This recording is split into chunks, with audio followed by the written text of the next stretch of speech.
ఈ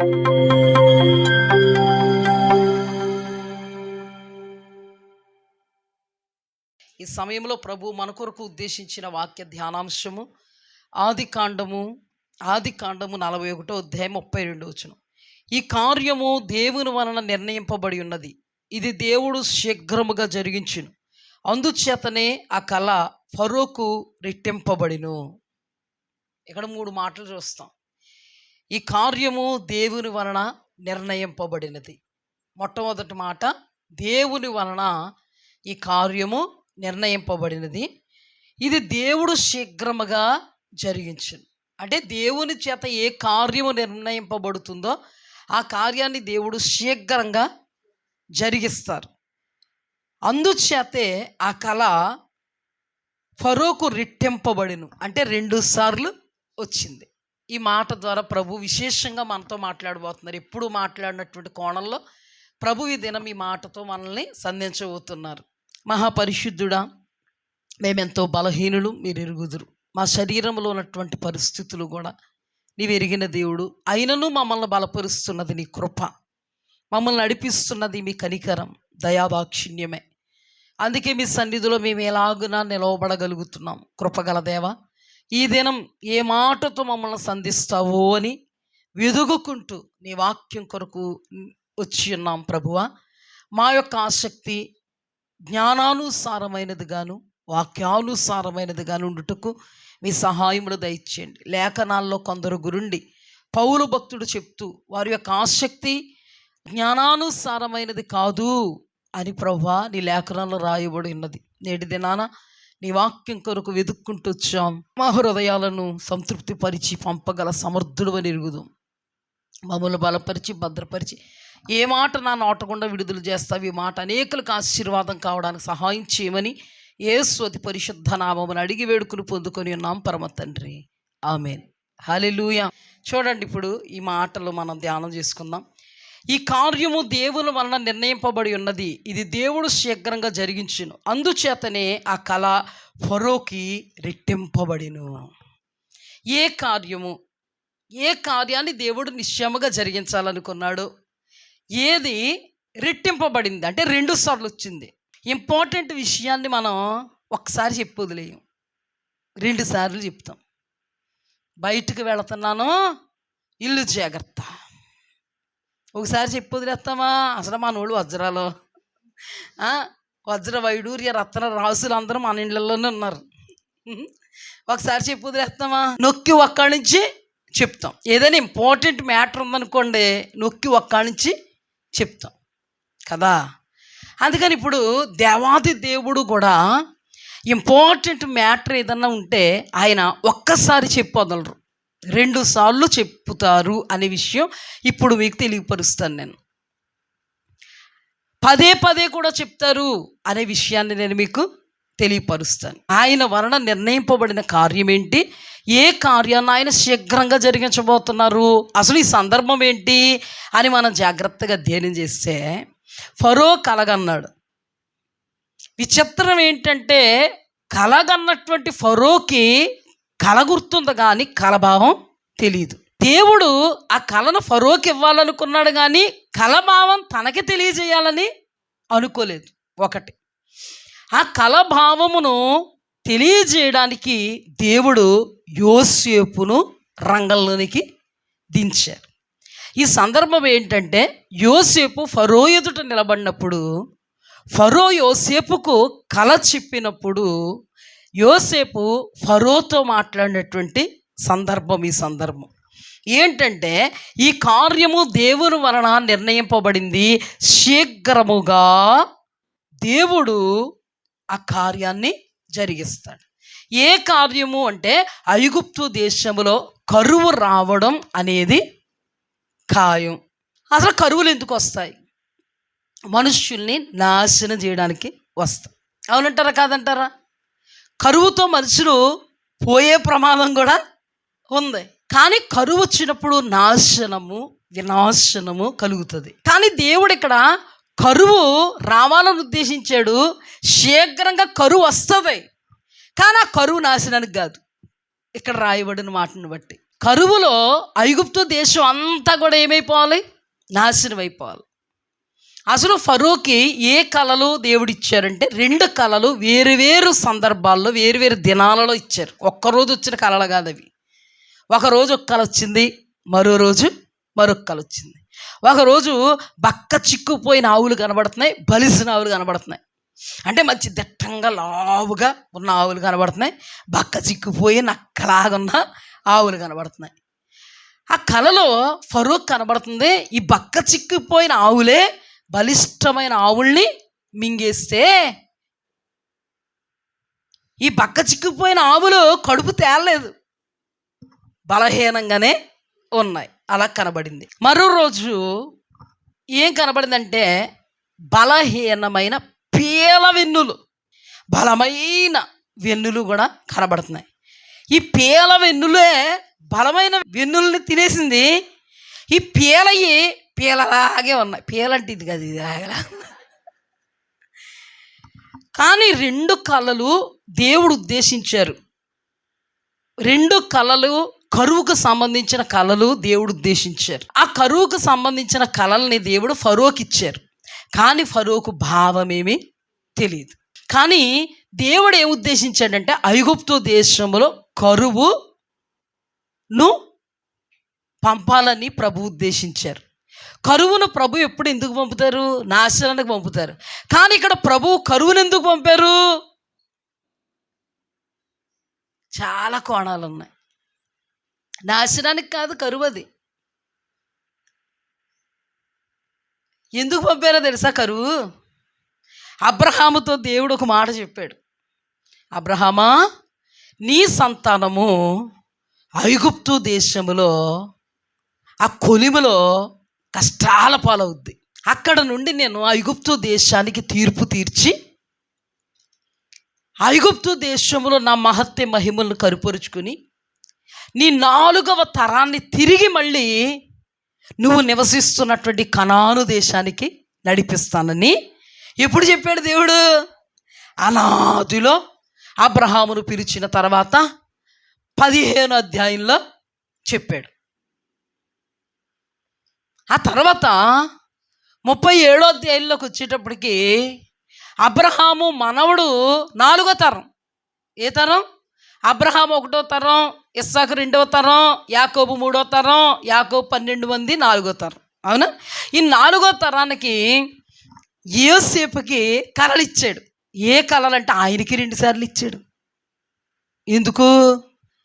ప్రభువు ఇది నిర్ణయించాడు, ఈ కార్యాన్ని శీఘ్రంగా జరిగిస్తాడని చెప్పడానికి ఒక్కసారి ఇవ్వలేదు. కళ నొక్కి ఒక్కానించి చెప్పడానికి కళలు ఎన్నిసార్లు ఇచ్చాడు?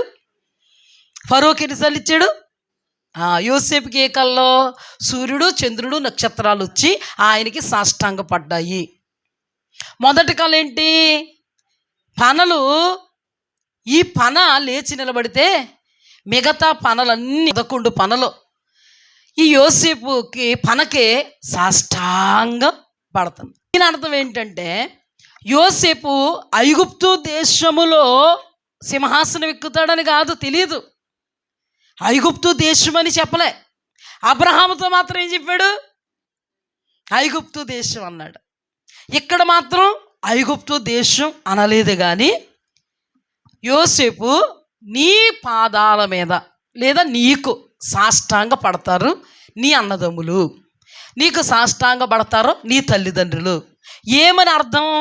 యోసేపుకి దాని యొక్క భావం కూడా తెలుసు కాబట్టి అన్నలకు కూడా తెలిసిపోయింది భావం. యోసేపు అన్నలు కానీ యోసేపు తండ్రి కానీ ఏమన్నాడు? తండ్రి అయితే గద్దించి మనసులో పెట్టుకున్నాడంట. అన్నదమ్ములైతే ఒరే నువ్వు మమ్మల్ని ఏలుతావా అన్నారంట. ఏమని? నువ్వు మమ్మల్ని ఏలుతావు ఇట్రా. అర్థమైపోయింది చూడండి. ఫరోకి అర్థం అవ్వలేదు కలభావం. యోసేపుకి వచ్చిన కళల పోని వాళ్ళకు కూడా రాలే. యోసేపుకి వచ్చినటువంటి కళల భావం అన్నదమ్ములందరికీ అర్థమైపోయింది. అన్నదమ్ములందరికీ అర్థమైపోయింది. ఇక్కడ కూడా 2 కళలు ఇచ్చి యోసేపు యొక్క ఘనత, గౌరవం, మెప్పు, సుకీర్తి, ఉన్నతమైనటువంటి పరిస్థితి, ఏలికగా యోసేపు అవుతాడు అని అనాదిలో దేవుడు ఉద్దేశ్యం కలిగి యోసేపు తను జీవిస్తున్నటువంటి దినాలలో తనకు బయలుపరిచాడు. ఇంకెవరికైనా బయలుపరిచాడా? అబ్రహామును పిలిచిన వాడు నమ్మదగినవాడు. హల్లెలూయా. ఆ సమయంలో అబ్రహాముకి ఆ దర్శనమిచ్చి, తర్వాత మునిమనవడ సందర్భంలో ఈ యోసేపుకి ఆ దర్శనం ఇచ్చాడు. ఆ కళలు 2 సార్లు ఇచ్చాడు. ఒక మాట చెప్తాను. మనం ఇర్మియా గ్రంథంలోకి వెళ్తే ఇర్మియా గురుండి దేవుడు మాట్లాడతాడు, నీవింకను గర్భములో రూపుదిద్దబడక మునిపే నేను నిన్ను ఎన్నుకున్నాను, నువ్వింకనూ నీ తల్లి గర్భము నుండి బయలుపడక మునిపే నిన్ను నేను ఏర్పాటు చేసుకున్నాను, ప్రతిష్ఠ చేసుకున్నాను, జనములకు ప్రవక్తగా నేను నిన్ను నియమించాను. అంటే ఇప్పుడు అబ్రహాము గురించి కానీ యోసేపు గురించి కానీ ఈ వాక్యాన్ని అప్లై చేసి మనం మాట్లాడితే, అబ్రహాము పుట్టక మునిపే అబ్రహామును దేవుడు విశ్వాసులకు తండ్రిగా ఉంటాడని ఏర్పాటు చేసుకున్నాడు. హల్లెలూయా.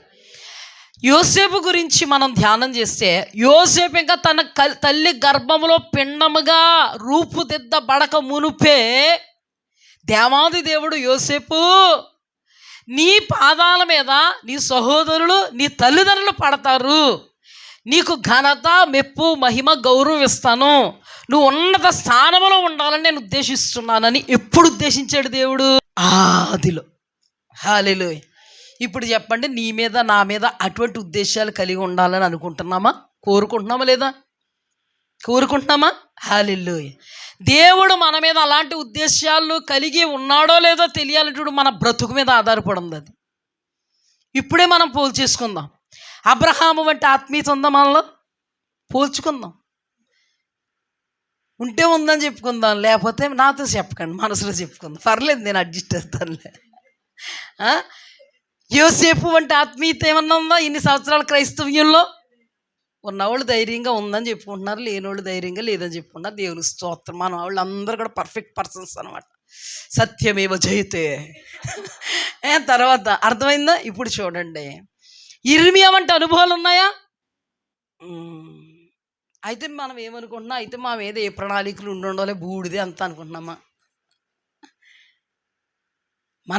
వాళ్ళ జీవితాల్లో ముగ్గురిని కూడా మనం చూస్తే ఇర్మియా దగ్గర నుంచి, యోసేపు దగ్గర నుంచి, అబ్రహాము దగ్గర నుంచి గుడ్ క్వాలిటీస్ ఉన్నాయి వాళ్ళు.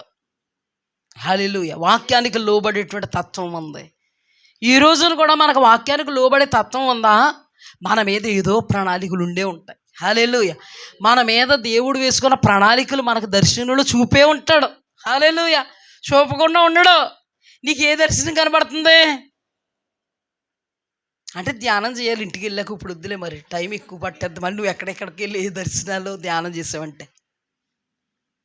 మన మీద దేవుడు ప్రణాళికలు దర్శనము ద్వారానో, స్వప్నం ద్వారానో, కళల ద్వారానో దేవుడు రెట్టించి బయలుపరుస్తూనే ఉంటాడు. హల్లెలూయా. వాటిని గట్టిగా పట్టుకో, దేవునికి స్తుతి కలుగుగాక. వాటిని పీడగలను చీడకలను అనుకోకో. దేవుడి దగ్గర నుంచి వచ్చే ప్రతి ప్రత్యక్షత కూడా చాలా అత్యున్నతమైనది. దేనిని మరవద్దు. హల్లెలూయా. నీ మీద దేవుడు ఎటువంటి ప్రణాళికలు కలిగి ఉన్నాడో నీకు బయలుపరచక మానడు. హల్లెలూయా. నీకు తెలియజెప్పక మానడు. దర్శనం ద్వారానో, కళ ద్వారానో, స్వప్నం ద్వారానో నీతో మాట్లాడాడు దేవుడు. జ్ఞాపకం చేసుకో. ఇంటికి వెళ్ళాక టీ పెట్టుకుని తాగుతున్నాం కదా, ఆ టైంలో జ్ఞాపకం చేసుకోండి. వెళ్ళి ఏ దర్శనం ఇచ్చాడు దేవుడు మనకి, ఏ ప్రత్యక్షత ఇచ్చాడు దేవుడు మనకి. ఇవడా ఈరోజు నా కుమార్తె పుట్టక మునిపే వాళ్ళు ఏమవుతారో చెప్పాడు. హల్లెలూయా. వాళ్ళు పుట్టిన తర్వాత వాళ్ళు ఏమవుతారో అదే చెప్పాడు. హల్లెలూయా. రేఖా తల్లితో చెప్పాను నేను, సందర్భం వచ్చింది కాబట్టి చెప్పాను. అర్థమైందా? అలా ప్రణాళికలు దేవుడు మన మీద వేసుకున్న ప్రణాళికలు మనకి చెప్పక మానడు, తెలియజేయక మానడు. హల్లెలూయా. అబ్రహాముతో అన్నాడు, అబ్రహామా నీవు వృద్ధాప్య దశకు వెళతావు, నిండు వృద్ధాప్యంలో నువ్వు చక్కగా పాతి పెట్టబడతావు, నీ 4వ తరాన్ని మరలా నేను ఇక్కడ తీసుకొస్తాను. అంతవరకు వాళ్ళు ఎక్కడుంటారు? ఐగుప్తు దేశంలో ఉంటారు. వాళ్ళ పక్షంగా నేనుండి అద్భుతాలు చేస్తాను, నా మహిమను కనుపరుస్తాను. మరలా మిక్కిలి సంఖ్య కలిగినటువంటి జనాంగంగా మిక్కిలి ఆస్తితో మరలా ఇదే స్థలానికి తీసుకొస్తానని చెప్పాడు. హల్లెలూయా. ఆ 4వ తరంలో ఒకడికి కళ చూపించాడు. ఆ 4వ తరంలో ఒకడికి, ఏ తరం తీసుకురావాలి ఇక్కడికి? ఆ 4వ తరంలో ఒకడికి ఎప్పుడు ఇచ్చాడు కళ్ళు? ఎలా ఉంటే ఇచ్చాడు? పనికి మాలినోడుగా ఉంటే ఇచ్చాడా? దేవుడికి అననుకూలంగా ఉంటే ఇచ్చాడా? దేవుడు అంటే పట్టినట్టుగా ఉంటే ఇచ్చాడా? 11 మంది అన్నదమ్ములతో లేదా 10 మంది అన్నదమ్ములతో తైతిక్కలాడితే ఇచ్చాడా? వాళ్ళందరికీ దూరముగా ఉన్నందుకు ఇచ్చాడు. హల్లెలూయా. దుష్టుని ఆలోచన చొప్పున నడవనందుకు, పాపుల మార్గమున నిలవనందుకు, అపహాస్యకులు కూర్చుండు చోట కూర్చుండనందుకు, యెహోవా ధర్మశాస్త్రమును ఆనందించుచు దివారాత్రములు దానిని ధ్యానించుచు ధన్యుడిగా ఉన్నందుకు 10 మంది అన్నదమ్ములు ఉన్నారు కానీ ఇవ్వలేదు. యోసేపుకు మాత్రమే దేవుడు ఇచ్చాడు. యోసేపు ఆ కళని జ్ఞాపకంలోనే ఉంచుకున్నాడు. ఇప్పుడు ఫరోకి 2 కళలు ఎందుకు ఇచ్చాడు అంటే యోసేపును ప్రణాళికల్లో నిలబెట్టడానికి ఇచ్చాడు. హల్లెలూయా. యోసేపుకు దేవుడు ఏ దర్శనాన్ని కళను బయలుపరిచాడో ఆ కళ యొక్క భావములో యోసేపును నిలబెట్టడానికి ఇచ్చాడు. హల్లెలూయా. అంతేకాదు అబ్రహాముకు ఆదులు ఇచ్చినటువంటి ఆ మాట యొక్క నెరవేర్పు కొరకు ఆ కార్యాన్ని జరిగిస్తూ వచ్చాడు. మన దేవుడు బుద్ధి జ్ఞాన బాహుళ్యము గల దేవుడు. హల్లెలూయా. మన దేవుడు కార్యము సఫలపరచు దేవుడు. మన దేవుడు భూత వర్తమాన భవిష్యత్ కాలాల యందుండు దేవుడు. హల్లెలూయా. మన దేవుడు మనల్ని ఎరిగిన దేవుడు. ఎప్పుడు? పుట్టిన తర్వాత కాదు, పుట్టక మునిపే. మన దేవుడు ఎంత గొప్పడో చూసుకోండి. ఇప్పుడు మన దేవుడు జ్ఞానం, మన దేవుని యొక్క వివేకం ఎలా పనిచేస్తుంది చూడండి. ఇక్కడ ఏదైనా మర్చిపోయాడా మన దేవుడు? దేవుడు ఏదైనా మర్చిపోయాడా? మన జీవితంలో ఇప్పటికి ఎన్ని మర్చిపోతామో, కానీ దేవుడు ఏదైనా మర్చిపోతాడండి. ఏమండి, మనిషి ఎక్కడ, దేవుడు ఎక్కడండి? సర్వ సృష్టిని కలుగు చేసిన వాడండి దేవుడు. ఆయన మరుపు అంటూ ఉంటుందా? ఆయన కుడుకడు, నిద్రపోడు, ఆయన మర్చిపోడు. మరి కొన్ని సందర్భాలు నువ్వెందుకు ఆయన ఏదో మర్చిపోయాడు అన్నట్టుగా ఫీల్ అయిపోతున్నావు? కొన్ని సందర్భాల్లో నువ్వెందుకు ఆయన ఏదో మర్చిపోయాడు అన్నట్టుగా ఫీల్ అయిపోతున్నావు? వాగ్దానం ఇచ్చినవాడు ఎన్నడూ మాట తప్పడు. హల్లెలూయా. కల ఇచ్చినవాడు ఎన్నడూ మాట తప్పడు. దర్శనం ఇచ్చినవాడు ఎన్నడూ మాట తప్పడు. ప్రవచనాన్ని విడుదల చేసినవాడు ఎన్నడూ మాట తప్పడు. దేవుడు ఎన్నడూ చేయలేడు, ఏమీ చేయలేడు అంటే మనం పాపాత్ములం అయిపోతాం. కళ వచ్చినా కూడా వచ్చిందిలే కళ, పరిస్థితులు కళ జరిగేలాగేం కనబడతలేదు. ప్రవచనం వచ్చింది కదా, వచ్చిందిలే ప్రవచనం, పరిస్థితులు అనుకూలంగా ఏమీ కనబడతలేదు. ఒక్కడ చెప్పి ఆదికాండం నుంచి ప్రకటన గ్రంథం వరకు నీ దేవుడు అనుకూలంగా ఉంటేనే జరిగించాడా, ప్రతికూలంగా ఉంటే జరిగించాడా? ప్రతికూలంగా ఉంటే జరిగించాడు కాబట్టి నాకు అసాధ్యమైనది ఏముందన్నాడు. హల్లెలూయా. ప్రతికూలంగా ఉన్నప్పుడు జరిగించగలడు కాబట్టే అసాధ్యాలను సాధ్యపరచువాడను నేను అన్నాడు. అందుకే మనం కూడా దేవుని స్తుతించినప్పుడు అసాధ్యాలను సాధ్యపరిచేవాడు, లేనిదాన్ని ఉన్నట్టుగా పిలిచేవాడు, ఉన్నవాడు అనివాడు అండురాని వాడు గుండు కొట్టేసుకుంటాం. కానీ టైం దగ్గరికి వచ్చేటప్పటికి ఉన్నవాడు అనివాడు అండురాని వాడు ఏమైపోయాడు అయ్యయ్య ఎక్కడికి వెళ్ళిపోయాడు? జారిపోయాడు. అందుకేనండి మనల్ని విశ్వాసులు అని పేరు పెట్టాడు. మనకంటే అవిశ్వాసం జోలికి రానివ్వద్దు అని పేరు పెట్టాడు. మన పాట కట్టుకున్నాం కదా, పిలచిన దేవుడువు నమ్మదగిన వాడవు, అవిశ్వాసం నా జోలికే రాదయ్యా, అవిశ్వాసం నా జోలికే రాదయ్యా. ఈ రోజున మనం ఎవరం? విశ్వాసులం. అనుకూలంగా ఉంటేనే కాదండి, అసలు ప్రతికూలంగా ఉంటేనే టైం దగ్గరికి వచ్చింది. అర్థమైందా మీకు? అనుకూలంగా ఉన్నంతసేపు టైం దగ్గర రాదు, ఒక్కసారిగా ప్రతికూలం అవుద్ది. అప్పుడు అసలు సిసలైన దైవ ప్రణాళికలో కూర్చోబెట్టేటువంటి టైం దగ్గరికి వచ్చింది. మీరు ఎక్కడైనా చూడండి, ఆదికాండం నుంచి ప్రకటన గ్రంథం వరకు మన దేవుని నైజం. అర్థమైందా? ఇప్పుడు చూడండి, దేవుడు ఎంత నమ్మదగిన వాడంటే అబ్రహాము గురించి మాట్లాడిన మాటలు దేవుడికి గుర్తున్నాయి, యోసేపుకి ఇచ్చినటువంటి కళలు దేవునికి గుర్తున్నాయి, ఫరోకి కూడా ఏమి ఇవ్వాలో కూడా దేవుడికి గుర్తున్నాయి. అసలు ఫరోకి కల ఇచ్చాడు కానీ కల భావం ఒక్కడికి తెలియట్లే, కింద మీద పడిన. అద్భుతం ఏంటంటే యోసేపు కల ఇచ్చాడు, యోసేపు కలభావం అన్నలకు అందరికీ తెలిసిపోయింది. కానీ ఫరోకి కల ఇచ్చాడు. ఫరో దగ్గర చాలామంది దివ్య జ్ఞానం కలిగిన వాళ్ళు ఉంటారు, శకునగాండ్రు ఉంటారు, గారడి విద్య కలిగిన వాళ్ళు ఉంటారు, తత్వజ్ఞానం కలిగిన వాళ్ళు ఉంటారు. కానీ అద్భుతం ఏంటంటే ఆ కలభావం ఫరోకి తెలియట్లేదు, ఫరో దగ్గర ఉన్న వాళ్ళకి తెలియట్లేదు. దేవుడు ఉద్దేశించాడు ఎవరికి తెలబడకూడదని, ఎవరికి తెలియాలో కూడా ఉద్దేశించాడు, యోసేపుకే తెలియాలా. తెలుసా? అందుకే ఫరో దగ్గర తత్వజ్ఞానం కలిగిన వాళ్ళు ఉన్నా వేస్ట్, గారడి విద్య కలిగిన వాళ్ళు ఉన్నా వేస్ట్, శకునగాండ్లు ఉన్నా వేస్ట్, తత్వజ్ఞానం కలిగిన వాళ్ళు ఉన్నా వేస్ట్, జ్యోతిష్కులున్నా వేస్ట్. అందరికంటే గనుణ్ణి చెయ్యాలనుకున్నాడు దేవుడు యోసేపుని. అందుకని కళల భావం తెలియలేదు. 2 కళ్ళ భావం కూడా కూర్చున్నా, నిలబడిన, పడుకున్నా, మేలుకున్నా, తల బాధేసుకుంటున్నా, జుట్టు పీకేసుకుంటున్నా, ఎవరికి తెలియట్లే. పిక్చర్ చూపిస్తున్నాను నేను మీకు, చేసుకోండి. మరి జస్ట్ ఇమేజ్ చేసుకోండి.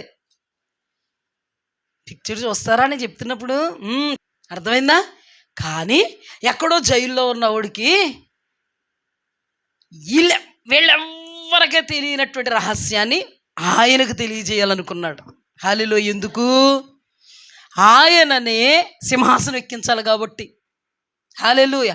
ఆ ఫరో స్థానములో యోసేపును పెట్టాలని దేవుడు ఉద్దేశించాడు కాబట్టి. అందుకే ఇక్కడ రాయబడి ఉన్నది, శీఘ్రముగా ఆయన ఉద్దేశించినది జరిగిస్తాడు. దీనికి కూడా అన్వయించుకుంటే శీఘ్రంగా యోసేపుగా ఏ కళను ఉద్దేశించాడో ఆ కళను నిలబెట్టడానికి దేవుడు కార్యం సఫలం చేస్తాడు. శీఘ్రంగా దేవుడు ఉద్దేశాన్ని జరిగిస్తాడు, శీఘ్రంగా. ఇప్పుడు నువ్వు పెట్టుకో, ఆయన పెట్టుకుంటే అంత హాయి ఉండదు, కానీ మనల్ని పెట్టుకో. నీకు దేవుడు మాట ఇచ్చాడు, శీఘ్రంగా మాటను నెరవేర్చి చూపుతాడు. హల్లెలూయా. గట్టిగా రావట్లేదు స్వరం. మరి ఇటు ఏం చూపుతాడండి అనుకున్న వాళ్ళైతే, నీ కలను దేవుడు నెరవేరుస్తాడు, నీ ప్రవచనాన్ని దేవుడు నెరవేరుస్తాడు, నీ ఎడల దేవుడు కలిగి ఉన్నది శీఘ్రంగా జరిగిస్తాడు. అంతవరకు నువ్వు ఎలా ఉంటావు? ఎలాగే దైవ జ్ఞానములో నిలువు, వాక్యానుసారమైనటువంటి ఆసక్తిని కలిగి ఉండు. హల్లెలూయా.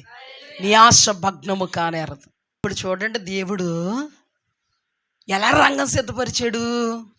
దేవుడు కనుసైగల్లో ఫరో దగ్గర ఒక ఉన్నతమైనటువంటి సింహాసనం మీద మన యోసేపు కూర్చోవాలని ఎవరో రంగం సిద్ధపరుస్తున్నారు? దేవుడు. ఈ రంగం సిద్ధపరచడానికి దేవుడు చేసింది ఏంటో తెలుసా? అన్నలు యోసేపుకు కీడు చేసి ఆ యోసేపును చంపేద్దాం అనుకున్నప్పుడు ఆ దేవుడు రంగంలోకి దిగి అదృశ్యంగా కనబడకుండా కార్యాలు జరిగించుకుంటూ వచ్చాడు. హల్లెలూయా. అన్నదమ్ముల్లో ఏ కార్యం జరిగించాడంటే, ఒరే ఈయన్ని చంపేస్తే ₹1 కూడా మారడం. అందుకని 20 తులాల వెండికి కానీ మనం వీడిని అమ్మేసామనుకో, 20 తులాల వెండి మనందరం పనిచేసుకుంటాం.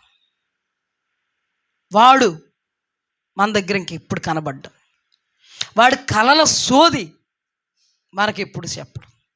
ఆ విచిత్రమైన అంగి చూడలేకపోతున్నాం కదా, ఆ అంగిని కూడా మనం ఇలాగేద్దాం. ఇంకాడు మన కంటికి కనబడ్డ రోయ్, బాగుంది కదా ప్లాన్, మా బాగుంది, అది కదుగోరు వెళ్తున్నారు, అమ్మేద్దామా. కరెక్ట్గా టైంకి ఎవరు వస్తున్నారు? కరెక్ట్గా ఇష్మాయేలీలు వచ్చేటోడికి వీళ్ళ మధ్యలో ఏం మదిలింది? చంపేద్దామరా అనుకున్న వాళ్ళు అమ్మేద్దామరా అనుకున్నారు, అమ్మేశారు. వాళ్ళ బాధ అంతా విచిత్రమైన వస్త్రమే కదా. చివరికి వచ్చేటప్పటికి మీకు అర్థమవుతుంది నేను ఎందుకు ఒక్కడని చెప్తున్నాను, ఏ పాయింట్ మిస్ చేసుకోకండి. ఆ వస్త్రమే కదా వీళ్ళకి. వస్త్రాన్ని ముందేం చేశారు? తీసేసి వాడు వేసుకున్న వస్త్రం వాడు ఒంటి మీద ఉండకూడదు అంతే. అది వీళ్ళు వేసుకోవాలని కాదు, ఒంటి మీద ఉండకూడదు అంతే, మళ్ళీ కనబడకూడదు అంతే మాకు. మరి ఏం చేసావు? ఏ మేకపిల్లను గొర్రె పిల్లను వధించేసి రక్త మరపులు అంటించేసాం. ఈ రోజుల్లోనే ఎన్నెన్నో వచ్చిన రక్తపు మరకలు పోవు. ఆ రోజుల్లో ఏం పోతాయి, ఎవడన్నా వేసుకోవడానికి అది కాదు. నీ బాధ అంతా ఏంటంటే ఆడు ఒంటి మీద కనపడకూడదు అంతే. అది అర్థమైందా? మొత్తానికి అమ్మారు. అమ్మిన తర్వాత దేవుడు ఎక్కడికి తీసుకువెళ్ళాడు? అబ్రహాముతో ఏ ఐగుప్తు దేశములో నీ సంతతి బానిసత్వాన్ని అనుభవిస్తుందని చెప్పాడో రంగం సిద్ధపరుస్తున్నటువంటి దేవుడు ఇష్మాయేలీలకు అమ్మేసి, ఈ ఇష్మాయేలీలు ఎల్లెల్లెల్లెల్లెల్లి అబ్రహాముతో దేవుడు వాగ్దానము చేసిన ఆ ఐగుప్తు దేశంలోనే మార్కెట్లో పెట్టారు. ఎక్కడ? మార్కెట్లో పెట్టారు. మార్కెట్లో పెడుతుంటే అక్కడ కూడా దేవుడు కనికరం ఎవరి మీద ఉంది? యోసేపు ఎప్పుడు దేవుడిని సంతోషపెట్టేవాడు కాబట్టి దేవుడు రంగాన్ని సిద్ధపరుస్తున్నాడు. ఆ రంగాన్ని సిద్ధపరుస్తూ పొతిఫర్ ఇంట్లో అయితే మనోడు కరెక్ట్గా ఉంటాడు, పర్ఫెక్ట్గా తింటాడు, త్రాగుతాడు, బట్ట కడతాడు. బానిసగా వెళ్ళినా కూడా ఇంటికి గృహ నిర్వాహకత్వ పనిలో ఉండగలడని దేవుడు ప్లాన్ వేసి అతను గృహ నిర్వాహకత్వపు పరిస్థితిలో పెట్టాలని ఎంతోమంది ఉంటారు కొనుక్కున్న వాళ్ళు, కానీ పొతిఫర్రే కొనుక్కునేలా చేశాడు. హల్లెలూయా. చూడండి మన దేవుడు, నేను అందుకే ఈ వాక్యం ధ్యానిస్తే ఎంత బలం వచ్చేసిందంటే నాకు, దేవుడి మీద ఆధారపడితే కింద మీద పడిపోతున్నా, అతలా కుతలాలు అయిపోతున్నా, సెటరేట్ చేసేసి ఎక్కడ నిలబెట్టాలో అక్కడ నిలబెట్టేస్తాడు నా అనిపించింది నాకు. పరిస్థితులు అసలు పొంతం లేకుండా ఉన్నా, పరిస్థితులు అసలు పొంతం లేకుండా ఉన్నా. అందుకే పాట రాసాం కదా, నా ఊహలు నా దర్శనం నెరవేరకపోయినా ఏం రాసామమ్మ? అన్నీ యోసేపును నా ముందుంచిన దేవుడు, యోబును నా ముందుంచిన దేవుడు. అంటే మనం దేవుడి మీద దేవుడిని ఆధారం చేసుకుని ఉంటే నిరాధారంగా అయిపోయినా మనం చివరికైనా ఆధారంగా నిలబడి ఆయన ఉద్దేశాలను నిలబెట్టేసుకుంటాడు. అంతే చాలు. మనం కింద మీద కింద మీద కింద మీద పడిపోక్కల దుల్లేక్కల్లా దేవుడు నిలబెట్టుకుంటాడు అనే విషయం నాకు ఈ దినం చాలా అనుభవపూర్వకంగా తెలిసింది. పొతిఫర్ ఇంటికి పంపాడు. ఎప్పుడైతే యోసేపు అడుగు పెట్టాడో దేవుడు క్రియ చేయడం ప్రారంభించాడు. ఎక్కడ లేని ఏం పట్టేసుకుంది? ఆశీర్వాదం పట్టేసుకుంది. ఇంటిలో ఆశీర్వాదం చూస్తున్నాడు పొతిఫర్, పొలములో ఆశీర్వాదం చూస్తున్నాడు, తన దినదినాభివృద్ధి అవడం చూస్తున్నాడు, తనకు వచ్చే రాబడి అధికమైపోవడం చూస్తున్నాడు, నిలవలో ఉండడం చూస్తున్నాడు. అమ్మ బాబు ఎరుకుడికి ఐగుప్తు దేశంలో శకునాలు చెప్పేవాళ్ళు చాలామంది ఉంటారు. వీళ్ళు కీడైనా మేలైనా అక్కడికే పోతారు కదా. అందుకని మేలు జరిగేటోడు ఎక్కడ పోయారు? శకుని గంట దగ్గరికి వెళ్ళిపోయాడు. ఏంటి బాబు ఇలాగైందంటే, మీ ఇంట్లో ఎవరన్నా వ్యక్తులు అడిగెట్టారా అన్నాడు. ఇట్టాడు ఒక రూపవంతుడు ఇట్టాడు, హిబ్రిడ్ ఇట్టాడు. అతడితో వచ్చేసింది నీకు సీరంతా ఎత్తేసింది, సీరి ఎత్తేసుకుంది. అది మొదలుకొని ఇంకా ఆహారం తినడం తప్ప అన్ని విషయాల్లో కూడా అతన్నే పైన పెట్టేశాడు. హల్లెలూయా. దేవునికి స్తుతి కలుగుగాక. ఒక మాటలో చెప్పాలంటే యోసేపు అమ్మబడ్డాడే కానీ కొన్ని దినాలు మాత్రమే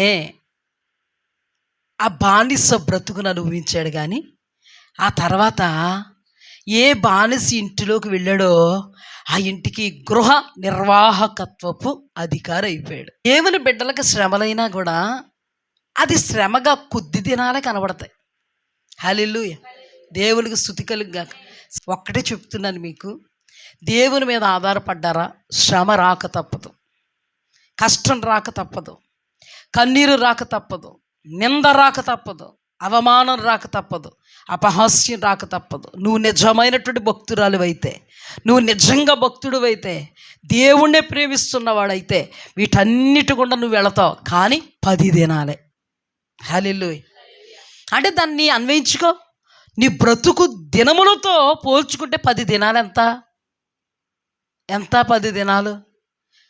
లేకపోతే సంవత్సరంతో పోల్చుకుంటే 10 దినాలు చాలా తక్కువ. అలాంటి నువ్వు బ్రతికే బ్రతుకుతో 10 దినాలు అంతే. హల్లెలూయా. అంటే ఎక్కువ తక్కువ శ్రమ, అంతేగాని జీవితకాలం అంతా ఏడిపే అన్నాం అనుకో, ఇంకా మన బ్రతుకు ఉండదు. దేవుడు చెప్పిన మాట సత్యమా కదా? కొంతమంది అంటారు, నా బతుకంతటికి ఇది దాపురిచ్చిందండి, ఏడుపు కొట్టు బతికేనండి నాది అన్నావు అనుకో, నువ్వు దేవుడు నమ్ముకు, నువ్వు అబద్ధం. దైవ చిత్తముగా వచ్చే దుఃఖం నీకు 10 దినాలే ఉంటుంది. నీ నెత్తి మీద నువ్వే తెచ్చుకున్న దుఃఖం మాత్రం జీవితాంతం ఉంటుంది.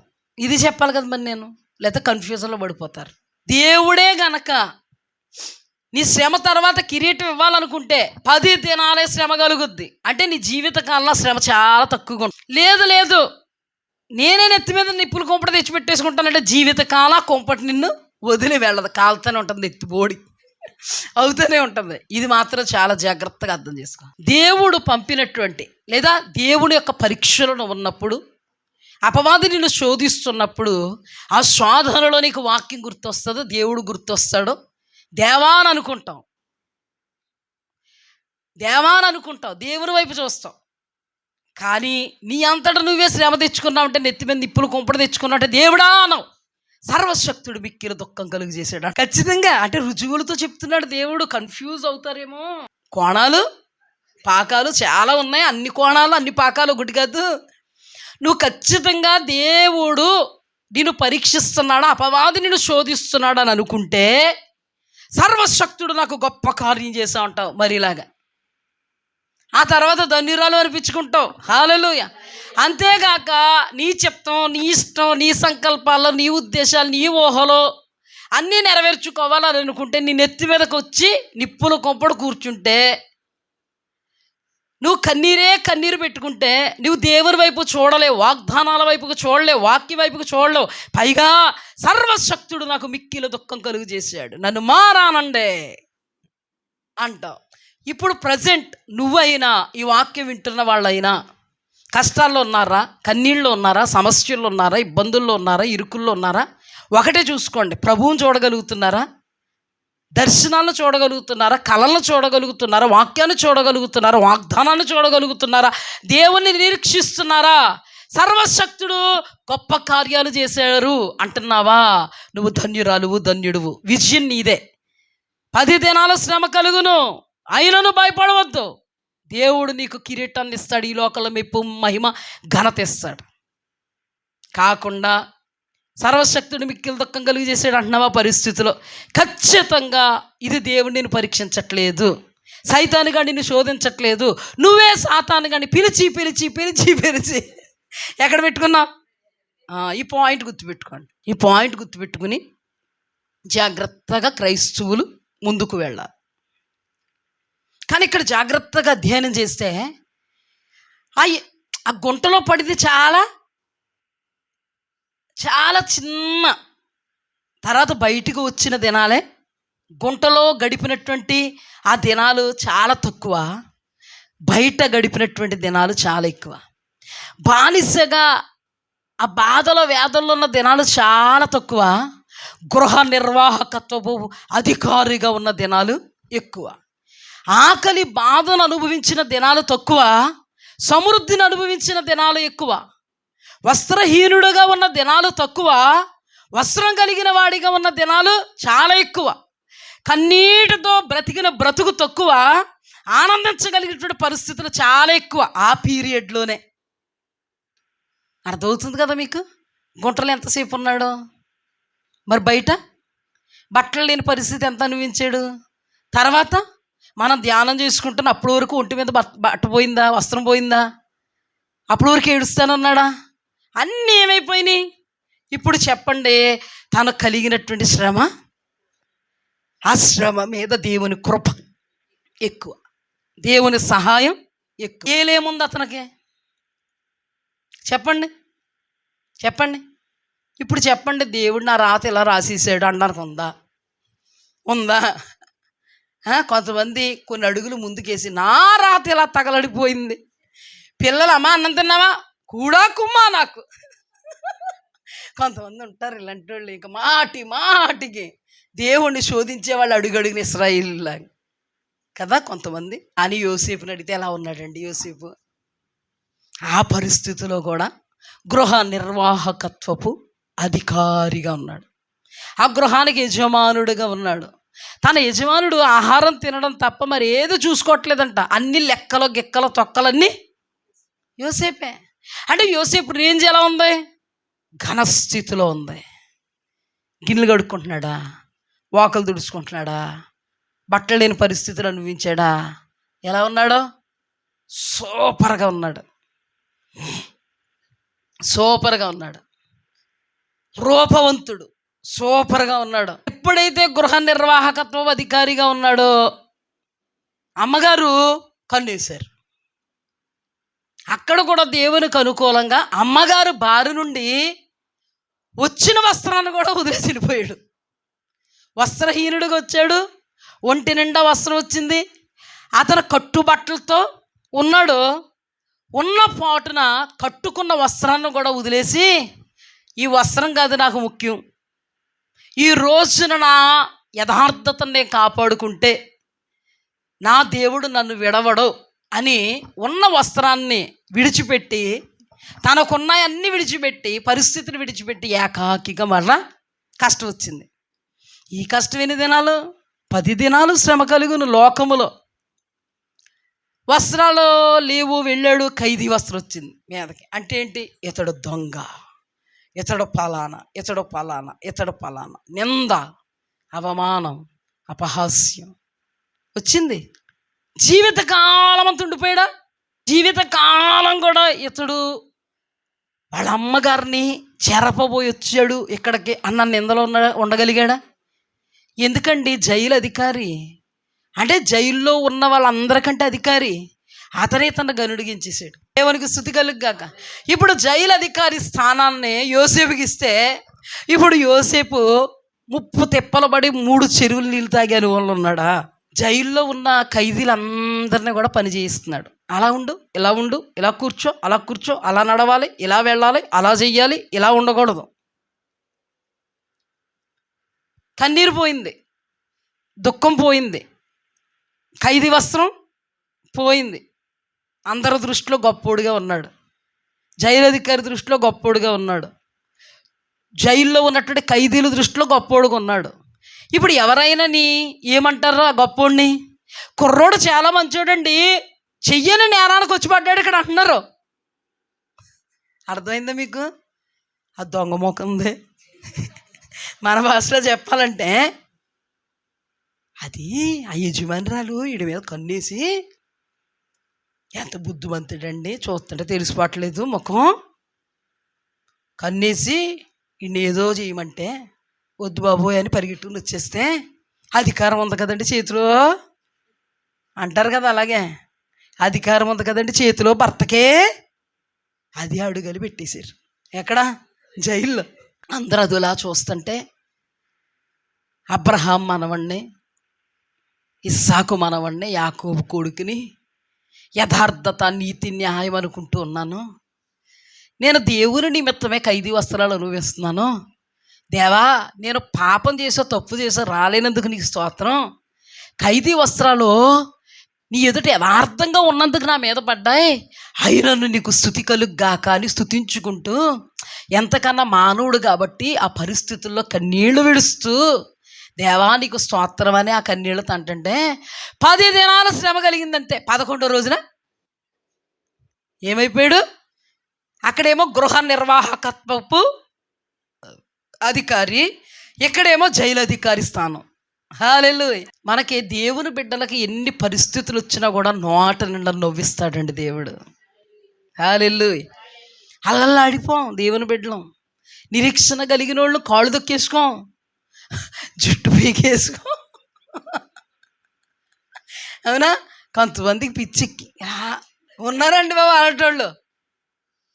లేరనుకుంటున్నారు. నాకు పిక్చర్ ఏర్పడుతుంది ఇక్కడ, నేను చెప్తున్నాను చూడండి. కరిసేసుకుంటారు, పిక్చర్ ఏర్పడుతుంది నాకు. ఎవరో మీకు తెలుసు, ఇక్కడ ఉన్నారు. ఎందుకు కరుచుకుంటున్నావు అలాగా? ఎవరున్నారో నాకు తెలుసు, ఎవరున్నారో దేవునికి తెలుసు. ఎవరో మీరెవరో చెప్పొద్దు. మిమ్మల్ని ఎవరిని నేను తక్కువ చేయను, మిమ్మల్ని ఎవరిని నేను తక్కువ చేయను. పరమ తండ్రి కూడా తక్కువ చేయడు. జనాల మధ్యలో మీరు తక్కువ అవ్వద్దు, ఎవరికి చెప్పుకోవద్దు. కానీ ఉన్నారు, బాగా తీసుకుంటారు, గోడకి స్కూడేసుకుంటారు, జుట్టు పీకేసుకుంటారు, కరిసేసుకుంటారు. ఈ పనులన్నీ మనుషులా, జంతువులు చేస్తాయా? అమ్మా, నాకు దేవుడు ఎందుకు బయలుపరుస్తాడో తెలుసా? నేను ఎవరిని తక్కువ చేయనని ఆయన తెలుసండి. ఆయన నా మీద నమ్మకం పెట్టి తన సంఘం కొరకు నాకు బయలుపరుస్తుంటే నేను తక్కువ చేస్తే నేను పాపాత్మురాలను అయిపోతాను. ఎవరిని తక్కువ చేయను నేను కలిసి పని చేస్తున్నాను. ఎందుకు? మిమ్మల్ని సరి చేయడానికి.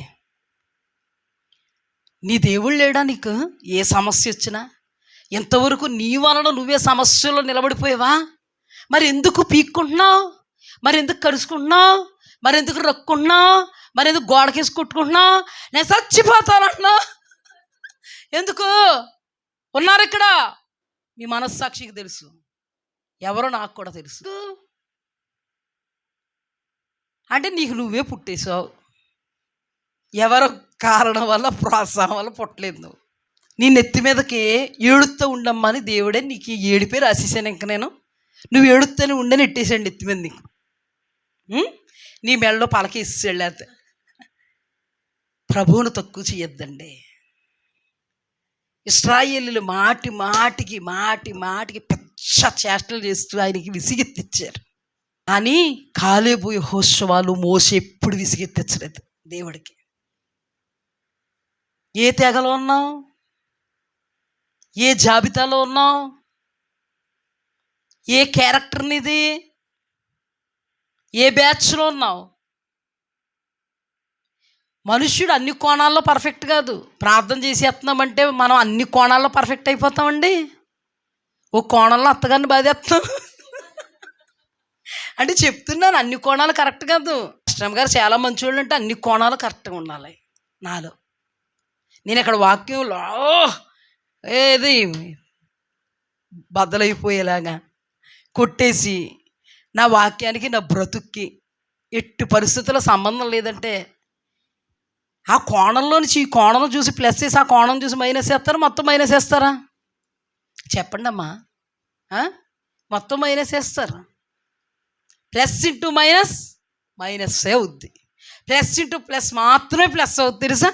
తెలుసా మీకు? లెక్కల్లో కూడా ఇలా ఉంది. అవునా? మనం అన్ని కోణాల్లో పర్ఫెక్ట్గా ఉండాలి. నీ దేవుడు అన్ని కోణాల్లో పర్ఫెక్ట్గా ఉండి అన్ని కోణాలను నీ ముందుంచి మాదిరిగా నిలబడమని వాక్యం ఇచ్చి వెళ్ళిపోయాడు. హల్లెలూయా. అందుకని మనం ఒక దాంట్లో చాలా మంచోళ్ళు, ఒక దాంట్లో చాలా కుళ్ళోళ్ళు అంటే బాగోదు. ప్రతి కోణంలో వాక్యం ప్రతి కోణాన్ని మనకి తెలియపరుస్తుంది. అన్ని కోణాల్లో పర్ఫెక్ట్గా ఉంటేనే పరిపూర్ణులమయ్యి పరిపూర్ణుని చెంతకు చేరగలుగుతాం. హల్లెలూయా. అందుకే దేవుడు ఏ మైనస్సు కూడా నీలో నాలో ఉండకూడదని సుస్పష్టంగాను క్షుణ్ణంగాను అంశాలను బయలుపరిచి మరీ మాట్లాడుతున్నారు. దేవునికి స్తుతి కలుగుగా. హల్లెలూయా. కానీ యోసేపు 10 దినాలే శ్రమ కలిగింది. ఖైదీ వస్త్రాలు పోయినాయి, అధికార స్థానంలో నిలబడ్డాడు. ఇప్పుడు ఆయన రేంజ్ ఎలా ఉంది? ఆయన పరిస్థితి ఎలా ఉంది? ఉసురో దేవుడు అంట ఏడుస్తలేదు. ఎంతమంది మీద బాధ్యత నాకు ఇచ్చాడు, ఎంతమంది బాధ్యతకు నేను చూసుకోగలగాలి ఇంతమందినని. అసలు కూర్చోడానికి నిలబడ్డానికి ఖాళీ లేదు. ఇంక ఏడడానికి ఎక్కడ చెప్పు? అన్నలను గుర్తు చేసుకోవడానికి ఎక్కడ? గుంటలో పాడేశారు అనుకోవడానికి ఎక్కడ? నాన్న ఎలా ఉన్నాడో అనుకోవడానికి ఎక్కడ?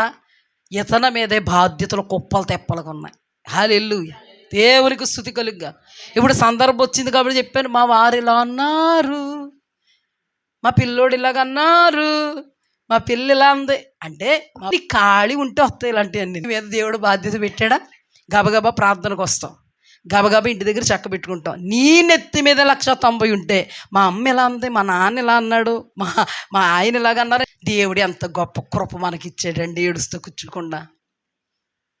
లేదా కింద మీద కళ్ళలో నీళ్ళు కారుతూనే ఉంటాయి, తిండి మానేస్తూనే ఉంటాం, బీపీ లో అయిపోతూనే ఉంటుంది. ఈ పరిస్థితులు ఏమీ లేకుండా దేవుడు మన మీద బాధ్యతలు పెట్టాడు. ఏంట బాధ్యత?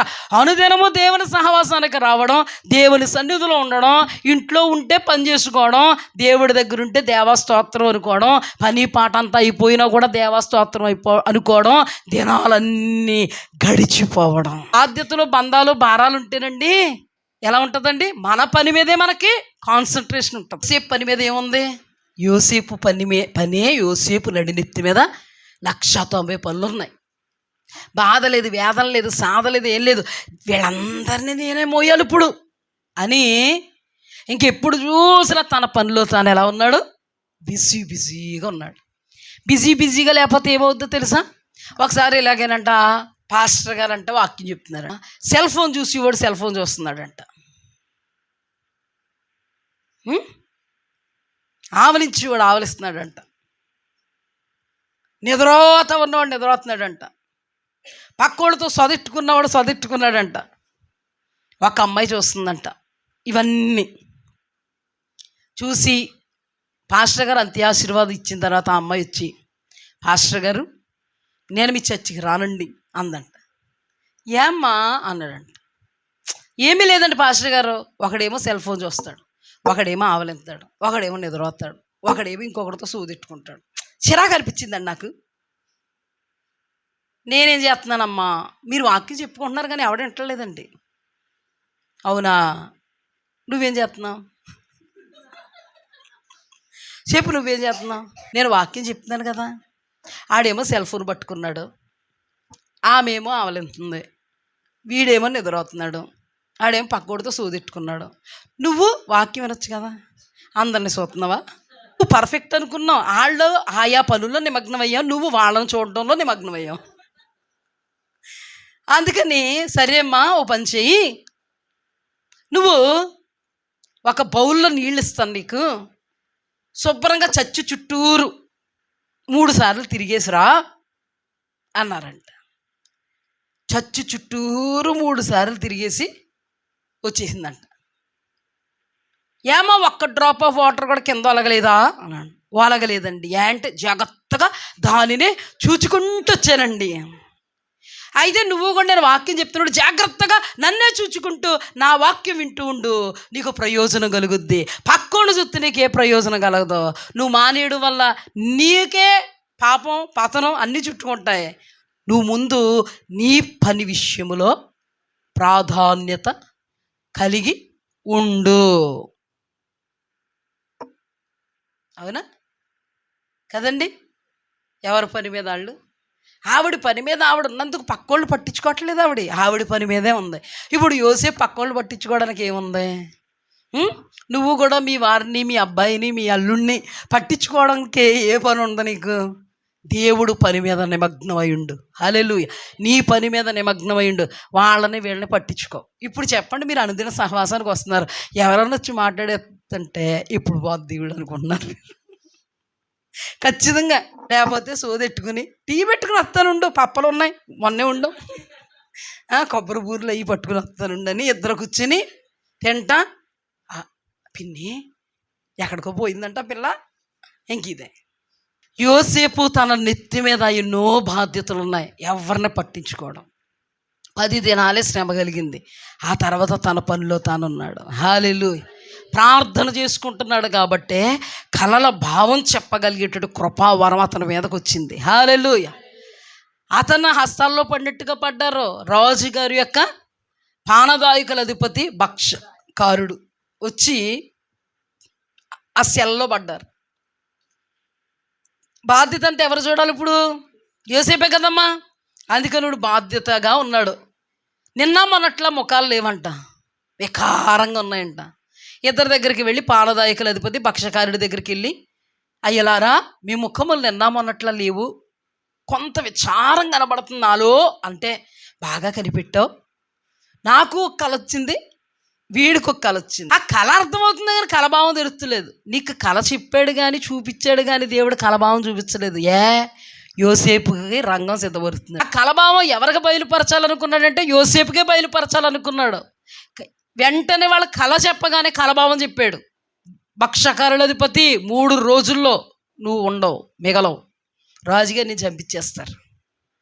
పానదాయకుల అధిపతి 3 రోజుల్లో నువ్వు మరల రాజు దగ్గర నీ స్థానంలో నువ్వు నిలబడబోతావు, రాజుగారికి గిన్నెందించేటువంటి ఉద్యోగంలో నువ్వు ఉంటావు అని అనగానే 3 రోజులకి జరగాల్సినవన్నీ జరిగిపోయినాయి. ఇక్కడ కూడా రంగం సిద్ధపరిచింది ఎవరు? కళ భావాన్ని ఇచ్చింది ఎవరు? దేవుడే. వాళ్ళ కళ చెప్తున్నాడు కానీ కళభావం చెప్పట్లేదు. దేవుడే ఇచ్చాడా వాళ్ళ కళ? ఇక్కడ కూడా చూడండి, 2 కళలు వచ్చాయి. వీడికొక కళ, వీడికొక కళ. 2 కళలు కూడా తమకి బ్రతుకుకి నిర్దేశించే కళలే. ఈ కళల భావం కూడా ఎవరు చెప్పారు?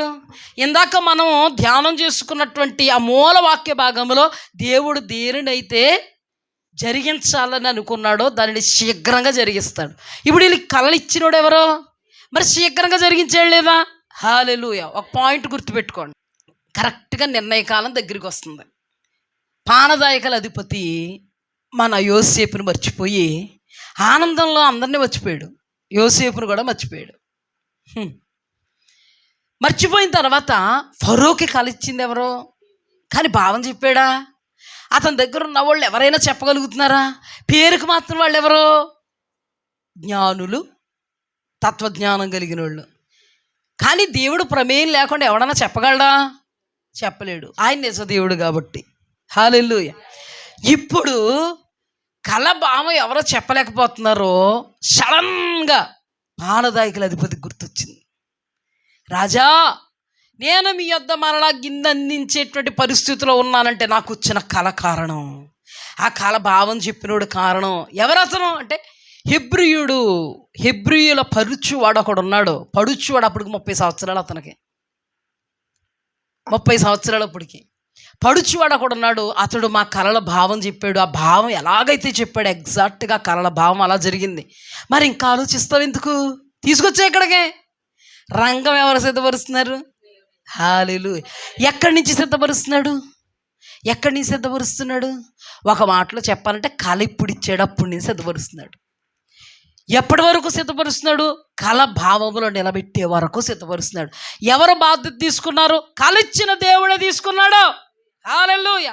ఈ రోజు నిన్ను పుట్టించిన దేవుడే నీ మీద బాధ్యత తీసుకుంటాడు. హల్లెలూయా. నీవు సేవిస్తున్న దేవుడే నిన్ను నడిపిస్తాడు, బాధ్యత తీసుకుంటాడు. నీ జీవితంలో ఫలానా కార్యము నేను జరిగిస్తానని చెప్పిన దేవుడే ఆ కార్యము జరిగించడానికి ఆ రోజు మొదలుకొని జరిగే వరకు కార్యసిద్ధిని కలుగు చేస్తాడు. నువ్వెందుకు కాళ్ళు దొక్కుంటావు? తొక్కోక ఇంకా నువ్వైనా నేనైనా. నో, ప్రవచనాత్మకంగా చెప్తున్నానమ్మా మీకు, కీడు కాదు మేలే జరగబోతుంది.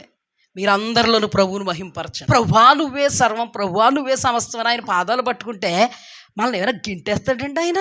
బా నువ్వే దిక్కంటే, నువ్వు ఎప్పుడైతే నోటితో ప్రభువా నువ్వే నా దిక్కంటే అప్పుడు ఆయన ఫిక్స్ అయిపోయాడు. ఎస్ బిడ్డ, ఎప్పటికీ నేనే నీకు దిక్కు. దేవునికి స్తుతి కలుగుగా. నువ్వు కన్నీళ్ళు పెట్టుకున్నావు, నీ కన్న తల్లి దగ్గర కాదు, తండ్రి దగ్గర కాదు, మొదట నిన్ను సృష్టించిన నీ తండ్రి దగ్గరికి వచ్చావు. అది చాలు, ఆయన భరోసా ఇచ్చి పంపుతాడు నీకు. హల్లెలూయా. ఒక ఊరి పెద్ద దగ్గరికే నువ్వు వెళ్తావో, ఎన్నో హోప్స్ పెట్టుకుంటావు, అతడు నీకు భరోసా ఇచ్చి పంపుతాడు లేదు నాకు తెలీదు. కానీ ఈయన ఎవరో తెలుసా? నిజ దేవుడు. హల్లెలూయా. నిన్ను సృష్టించినవాడు తండ్రి అని నువ్వు ఆయన పాదాల దగ్గరికి వస్తే ఒక్క డ్రాప్ కన్నీరు విడిచావా? ఆ కన్నీరు బుడ్డులో దాచి ఎందుకు విడిచావో దానికి పరిష్కారం ఆ దినం మొదలుకొని కార్యసిద్ధిని కలిగించ సమర్థుడు నీ దేవుడు. తక్కువగా అంచనా ఎక్కు నువ్వు. నిన్నెట్టి పరిస్థితుల్లో త్రోసేయడు. మనుష్యులైన కొన్ని బలహీనతలు బట్టి నువ్వు ఇలా అంటారేమో, దేవుడు అలాగ అండండి. హల్లెలూయా. ఎన్ని బలహీనతలు ఉన్నా కూడా మనల్ని ఎత్తుకునే అనుభవంలో ఆయన ఉన్నాడు. ఎందుకో తెలుసా? నువ్వు బలహీనంగా ఉన్న వాక్యం వచ్చినప్పుడు సెటరేట్ అవుతావు అని ఆయనకి తెలుసు. దేవునికి స్తుతి కలుగుగా. అప్పటి నుంచి రంగం సిద్ధపరుస్తున్నాడు. ఫరో ఎదుట నిలబెట్టాడు. స్తోత్రం. ఫరో కళ ఎప్పుడైతే చెప్పాడో కళ భావం టకా టకా టకా టకా చెప్పాడు. అంతేకాదు, కరువులో దేవుడు మిమ్మల్ని ఉంచడం. 7 సంవత్సరాలు కరువు వస్తుంది. ఈ 7 సంవత్సరాల్లో పంటకి 5వ భాగం అంతా గొడాంసులో నింపేయండి. ఏ పట్టణానికి సంబంధించి ఆ పట్టణంలోనే ఆ పంట అంతటిని స్టాక్ పెట్టేయండి. మిమ్మల్ని నాశనానికి అప్పచెప్పడానికి కాదు కరువిస్తా దేవుడు. హల్లెలూయా. మరి ఎందుకు ఇచ్చాడు యోసేపా? ఎందుకు ఇచ్చాడా? యోసేపును ప్రణాళికల్లో నిలబెట్టడానికి. ఎందుకు ఇచ్చాడా? మిగతా దేశాలు కరువు నుంచి తప్పింపబడ్డానికి. ఎందుకు ఇచ్చాడా? యాకోబు యొక్క కుమారుల కుటుంబాన్ని, ఇశ్రాయేలీల గోత్రాలు నశించిపోకుండా, మరణం కాకుండా సజీవంగా కాపాడబడడానికే. హల్లెలూయా. ఎందుకు ఇచ్చాడా? అబ్రహాము కాదులు ఇచ్చినటువంటి కళ యొక్క భావాన్ని నెరవేర్చడానికి. కొన్ని కార్యాలు ఎలా ఉన్నాయి చూడండి. మనమైతే గ్యాస్ మీద ఒక 4 పొయ్యిలున్నా 4 గంటల మీద 4 కూరలు టక్టక్ వండలే. కన్ఫ్యూజ్ అయిపోయి ఇందులో ఉప్పేసి అందులో మళ్ళీ చేస్తాం. మనం తక్కువైపోవాలి ప్రభువుని హెచ్చించే విషయంలో. మనం భూమి మీదకు వంగాలి, నేల మట్టు కొంగిపోవాలి ప్రభువుని మహింపరచడంలో. హల్లెలూయా. ఆయన ఎలాంటి ఆయన? సర్వాంతర్యామి. అబ్రహాం యొక్క కలక లైన్ క్లియర్, యోసేపు యొక్క కలక లైన్ క్లియర్. అంతేకాదు యోసేపు సింహాసనం ఎక్కడానికి లైన్ క్లియర్, అన్నదమ్ములు సాష్టాంగ పడడానికి లైన్ క్లియర్. మొత్తం ఇశ్రాయేలీల సమాజం, సర్వ సమాజం అంతా ఐగుప్తు దేశంలో కట్టగట్టుకుని లక్షలాది ఇశ్రాయేలీల జనాంగంగా మారడానికి స్కెచ్ ఇదంతా. బట్టలు లాగేసిన వాళ్ళకి బట్టలు ఇస్తాడు. తర్వాత ఎవరో యోసేపే. బెన్యామీనికి 5 జతలు ఇస్తాడు. ఈ 12 మిగతా వాళ్ళు 10 మంది ఉన్నారు కదా, 2 జతలు ఇస్తారు.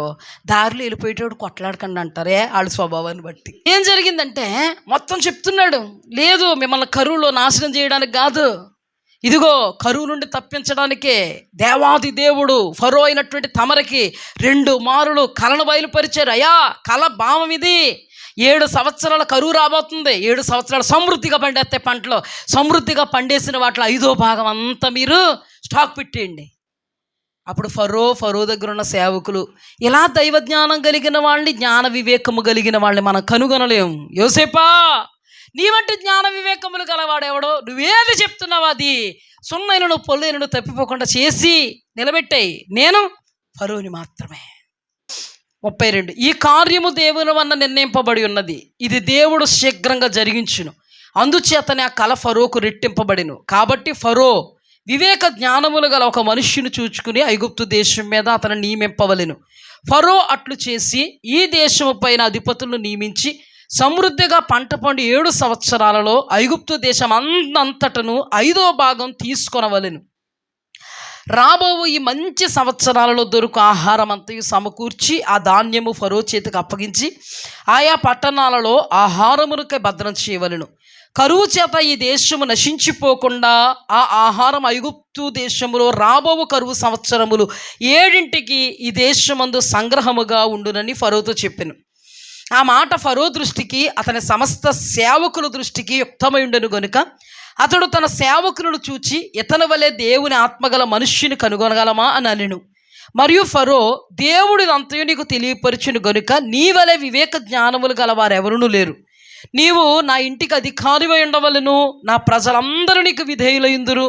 సింహాసనం విషయంలో మాత్రమే నేను నీకంటే పైవాడనయుందునని యోసేపుతో చెప్పాను. మరియు ఫరో, చూడుము, ఐగుప్తు దేశం అంతటి మీద నేను నియమించి ఉన్నానని యోసేపుతో చెప్పారు. మరియు ఫరో తన చేతులున్న తన ఉంగరం తీసి యోసేపు చేతికి పెట్టి సన్నపు నార బట్టలు అతనికి తొడిగించి అతని మెడకు బంగారపు గొలుసులు వేసి తన 2వ రథం మీద అతను ఎక్కించెను. అప్పుడు వందనము చేయుడని అతను ముందర జనులు కేకలు వేసిరి. అట్లా ఐగుప్తు దేశం అంతటి మీద అతను నియమించెను. మరియు ఫరో యోసేపుతో, ఫరోను నేనే, అయినను నీ సెలవు లేక ఐగుప్తు దేశం అంతటను ఏ మనుష్యుడు తన చేతినైనను కాలినైనను ఎత్తకూడదని చెప్పాను. మరియు ఫరో యోసేపునకు జప్నత్మానేహు అని పేరు పెట్టి అతనికి ఓను యొక్క యాజకుడైన పొతిఫర్ కుమార్తెకు అస్సేనతుని ఇచ్చి పెండ్లి చేశాను. యోసేపు బయలుదేరి ఐగుప్తు దేశం అంతటా సంచరించాను. యోసేపు ఐగుప్తు రాజు అయిన ఫరో ఎదుటి నిలిచినప్పుడు 30 సంవత్సరములు గలవాడు ఉండెను. అప్పుడు యోసేపు ఫరో ఎదుటి నుండి వెళ్ళి ఐగుప్తు దేశం అంతటా సంచరించి చూడండి. యోసేపుకి రథం ఎక్కించాడు, యోసేపుని సింహాసనం ఎక్కించాడు.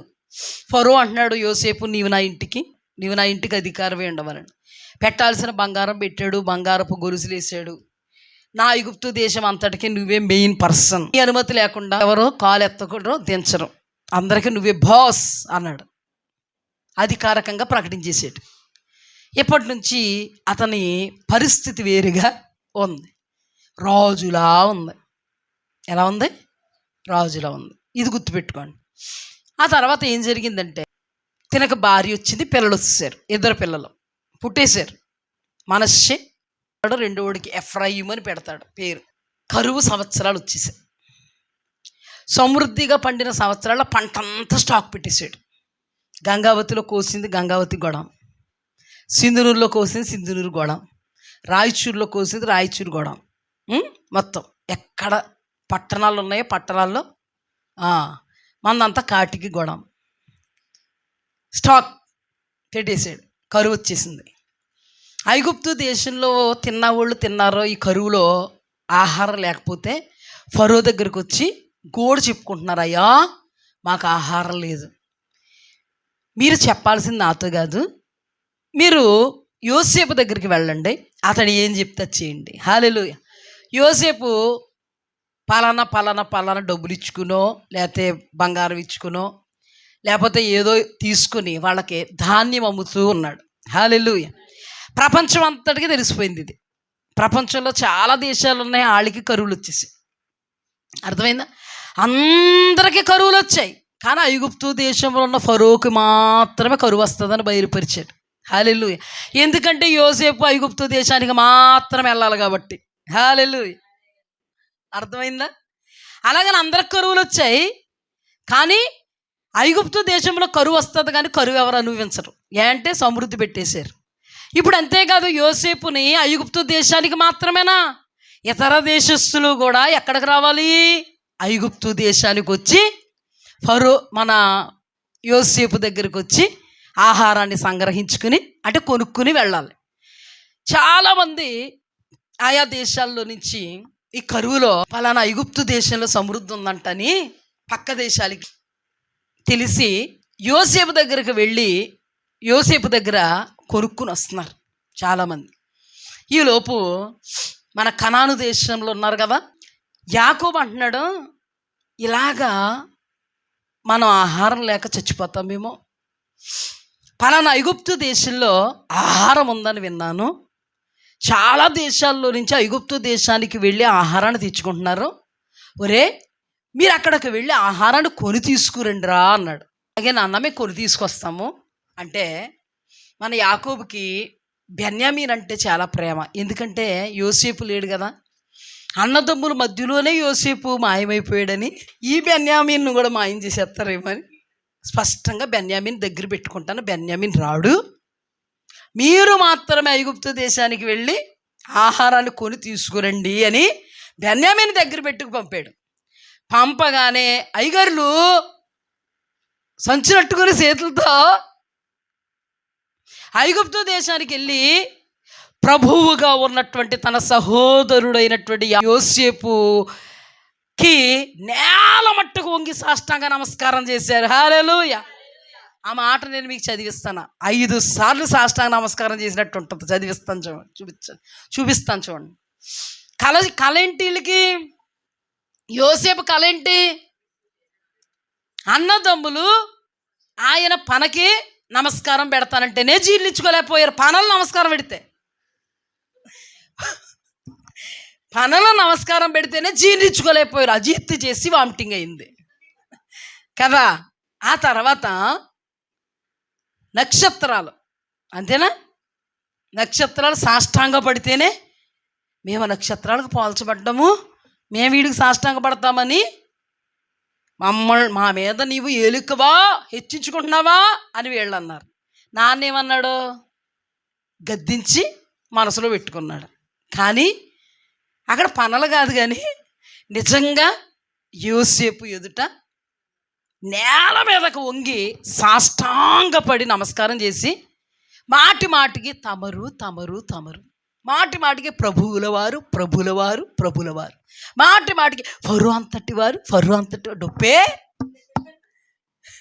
ఇంకా డొప్పే. దేవుడు ఉద్దేశిస్తే డొప్పే. ఇందాక అదే అన్నాను కదా, నీకు తెలియట్లేదు కానీ ఇది దేవుడు పెట్టిన కృప. నీలాంటి డొప్పులు ఉండాలి మాకు, అంతే కదండి. చిప్పులు వేయాలని వాళ్ళు అనుకుంటున్నా డప్పులుగా మారుతున్నాయి, అంతేనా? చూడండి, వాక్యము లేనిది ఏది నేను మాట్లాడినా. సాష్టాంగ పడ్డారు. యోసేపు వస్త్రధారణ మారింది, యోసేపు పరిస్థితులు మారాయి. యోసేపుని అన్నదమ్ములు గుర్తుపట్టట్లేదు, కానీ అన్నదమ్ముల్ని యోసేపు మాత్రం గుర్తుపెట్టాడు. సాష్టాంగ నమస్కారం చేసి ప్రభువులు ప్రభువులు అంటూ ఉంటే, మీరు ఎంతమంది అన్నాడు యోసేపు. మేమండి అయ్యా 12 మంది అన్నదమ్ములమండి అయ్యా. అయ్యా మారరు ఇంకా, అయ్యా మాలో ఒకడు లేడండి అయ్యా. ఏం చేశారు? గుంటలో పాడేసామని చెప్పర్లే.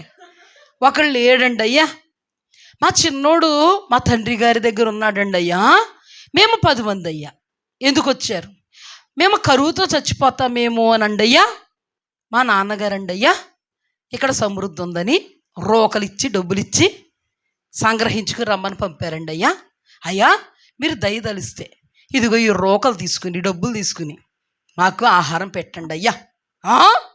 మీరు వేగు చూడటానికి వచ్చిన వాళ్ళు అన్నాలని తెలిసి ఆటాడుతున్నాడు. మీరు వేగుల వాళ్ళ, వేగు చూడడానికి వచ్చారు. ఎవరక్కడ? జైల్లో పెట్టండి వీళ్ళని.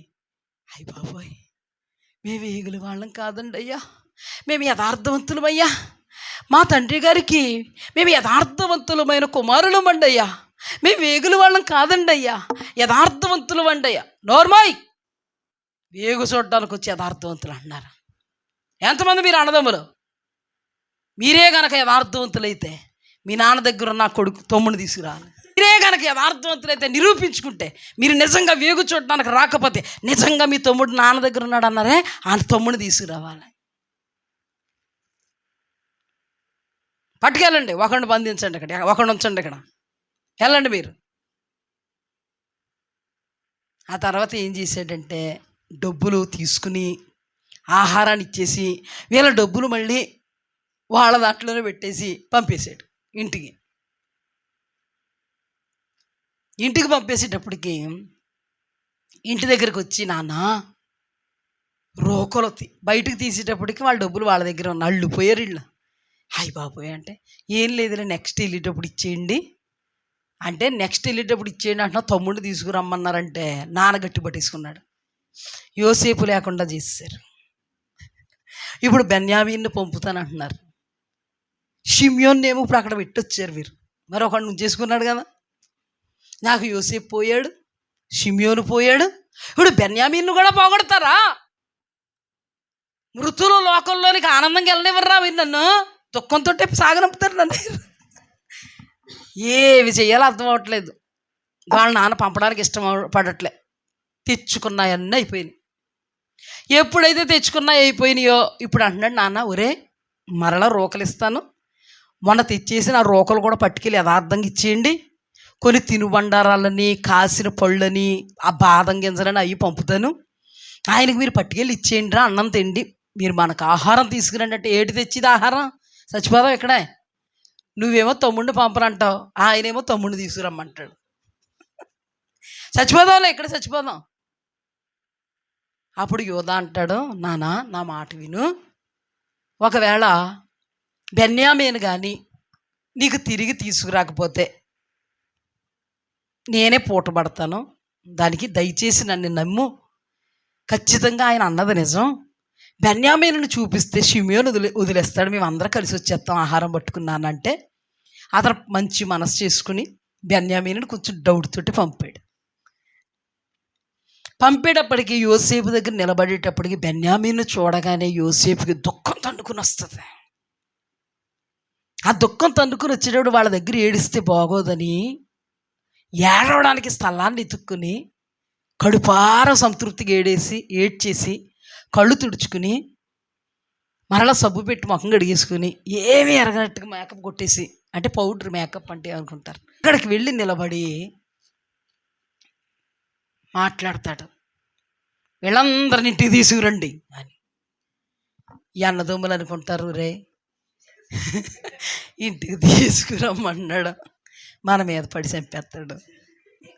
ఎందుకంటే మనం చేసిన ఘాతకం పాతకం మరీ అంత గొప్పది. ఆ రోజు యోసేపుని గుంటలో పాడేసామరా, ఆ పాపం మన మీదకి వచ్చేసేలా చేశాడు దేవుడు. ఆ రోజు యోసేపు ఎంత బతిమాలుకున్నాడో, యాతన పడ్డాడో, బతిమాలాడో, అయినా కానీ వాడి చిన్నోడు బతిమాలుతుంటే మనం వాడిని పట్టించుకోలేదు. ఆ పాతకం మన మీదకి వచ్చేసిందిరా. ఖచ్చితంగా పాతకాన్ని దేవుడు మన మీదకి తీసుకొస్తాడు. దేవుడు విత్తిందాన్ని కోసుకునిలా చేస్తాడు రా అని ఎంతకాళ్ళు భాషలు వాళ్ళు మాట్లాడేసుకుంటున్నారు. ఇలాగా యోసేపుకి ఆ భాష తెలుసని తెలియదు కదా, అక్కడ ద్విభాషి ఉన్నాడంటే ట్రాన్స్లేట్ చేసి కూడా ఉన్నాడు. అందుకని వీళ్ళు ఆ బాధను వెళ్ళగట్టేసుకుని యోసేపుని అలా చేసాం, ఖచ్చితంగా మనకు సబబు, ఖచ్చితంగా మన మీదకి వచ్చింది. దేవుడి పాపాన్ని మన మీద తీసుకొచ్చేసాడు అని అనుకునేటప్పటికీ గట్టిగా పట్టుకుని ఏడిచేస్తాడు. అందరిని పంపేసి పనులను అందరినీ గట్టిగా పట్టుకుని ఏడిచేస్తే ఆ ఏడు పంట ఫరో ఇంటోళ్ళు కూడా నిలబడిపోయిందంట. అలా రాయబడి ఉంది. అప్పుడు వాళ్ళందరినీ అందరినీ కూర్చోబెట్టుకుని, బెన్యామీన్ని కూర్చోబెట్టుకుని, వాళ్ళ అన్నలకేమో 2 జతలు, ఒక్కొక్కరికి 2 జతలు ఇచ్చి, వాళ్ళకి ఇవ్వాల్సినన్ని ఇచ్చి, తమ్ముడికేమో 5 అంతలు ఇచ్చి, 5 జతలు దుస్తులు ఇచ్చి వెళ్ళిపోయేటప్పుడు అంటాడు, ఎక్కడా కూడా మీరు ఒకరినొకరు కొట్టుకోకండిరా, నేను మీకు ఎవరికి ఏది ఇచ్చానో దాంతో సంతృప్తి చెందండి. మళ్ళీ బెన్యామీన్ని లేకుండా చేసేస్తారండి భయం వేసి. ఆడుకున్నదంతా లాగేసుకుని ఎవరిని మీరు ఇంటికి వెళ్ళి చదవండి, మీరు అన్నీ ఉంటాయి, మీరు కొట్లాడుకోకండి అని అర్థం. జాగ్రత్తగా వెళ్ళిపోండి, నన్ను మీరు అప్పగించారని బాధపడకండి. అక్కడ మాట్లాడతాడు. ఆదికాండం 41:53. ఐగుప్తు దేశమందు సమృద్ధిగా పంట పండిన సంవత్సరములు గడిచిన తరువాత యోసేపు చెప్పిన ప్రకారం 7 కరువు సంవత్సరాలు ఆరంభమాయను. కానీ ఐగుప్తు దేశం అందంతటా ఆహారం ఉండెను. ఐగుప్తు దేశం అందంతటా కరువు వచ్చినప్పుడు ఆ దేశస్తుల ఆహారం కోసం ఫరోతో మొర్ర పెట్టుకొనిరి. అప్పుడు ఫరో, మీరు యోసేపు వద్దకు వెళ్ళి అతడు మీతో చెప్పినట్లు చేయుడని ఐగుప్తులందరితో చెప్పెను. కరువు ఆ దేశమందు అంతటను ఉండెను గనుక యోసేపు కొట్లన్నీ విప్పి ఐగుప్తీయులకు ధాన్యం అమ్మకము చేసాను. ఐగుప్తు దేశమందు ఆ కరువు భారముగా ఉండెను. మరియు ఆ కరువు ప్రతి దేశమందు, చెప్పానా మీకు, ఆ దేశమే కాదు ప్రతి దేశమందు భారమైనందున సమస్త దేశస్థులు యోసేపు నొద్ద ధాన్యము కొనుటకు ఐగుప్తునకు వచ్చిరి. ధాన్యం ఐగుప్తులో ఉన్నదని యాకోబు తెలుసుకున్నప్పుడు, మీరేళ ఒకరి ముఖం ఒకరు చూచుకొనుచున్నారు అని తన కుమారులు తండ్రిను, మరియు అతడు, చూడుడి, ఐగుప్తులో ధాన్యం ఉన్నదని వింటిని, మనము చావక బతుకున్నట్లు మీరు అక్కడికి వెళ్ళి మన కొరకు అక్కడి నుండి ధాన్యం కొనుక్కొని రండని చెప్పగా, యోసేపు 10 మంది అన్నలు ఐగుప్తులో ధాన్యము కొనబోయిరి. ఇదంతా మీకు చెప్పాను, అవునా లేదా? ఓకేమా? ఇక్కడి నుంచి చదువుతాను చూడండి. 43:19.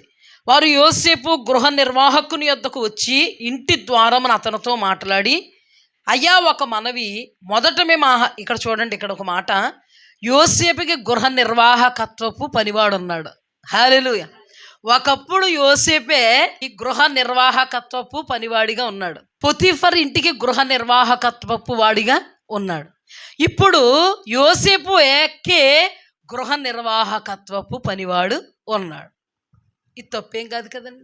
ఒకప్పుడు ఆ స్థితిలో ఉన్నవాడు ఇప్పుడు ఘనస్థితిలోకి వస్తే ఆ స్థితిలో ఒకడిని పెట్టుకున్నాడు పనుడిని. కొంతమంది ఉంటారు, ఒకప్పుడు ఇలాగుండేవాడు, ఇప్పుడు ఈడే పనులు పెట్టుకుని స్టేజ్. అలాగంటే పాపాత్ములు అవుతాం. అవునా? అన్యులైనా దేవుని బిడ్డలు అనకూడదు. ఎందుకు వచ్చింది మనకు? మనం అందరినీ మంచి అనాలి. మన నిజంగా దేవుని బిడ్డలే అబ్రహాం, ఇస్సాకు, యాకోబుని దేవుడు ఆశీర్వదిస్తే వాళ్ళందరికీ ఇప్పుడు పనులు వస్తే ఏమనాలి? వాళ్ళకి దేవుడిచ్చిన కృప అనాలి. హల్లెలూయా. మీరు కాదు కానీ కొంతమంది కళ్ళల్లోని చెవుల్లోని నిప్పులేసేసుకుని, ఈడే ఒకప్పుడు ఇలాగుండేవాడు, ఒకప్పుడు ఈడే డ్రైవర్ కింద ఉండేవాడు, ఈడికే 10 కార్లా అనడం కంటే దానిని ఇచ్చిన దేవుణ్ణి మహింపరిస్తే నువ్వు పుణ్యాత్మురాలు అవుతావు. పాపాత్ములు అయిపోవడానికి ఎక్కువ రోజులు వేస్తూ ఉంటారు వీళ్ళు, ఎందుకో తెలియదు. కానీ ఇప్పుడు గృహ నిర్వాహకత్వ పనివాడిగా ఒక రోజు ఉన్నాడు యోసేపు ఆత్మీయుడు కదా. మరి ఆత్మీయుడికి దేవుడు కృపిచ్చి ఇప్పుడు అతనికి గృహ నిర్వాహకత్వం పనిచేసేవాడు వచ్చాడు. ఇది దేవుడిచ్చిన కృపే కదా. మరి ఆడినది అనుకుంటారు. కృప. ప్రభువును మహింపరిస్తే మనం ధన్యులం అవుతాం, లేదా దౌర్భాగ్యం. ఆ పాయింట్ చదివిచ్చాను చూడండి. అంటే మీకు విడదీస్తాను చూడండి. విడదీస్తాను.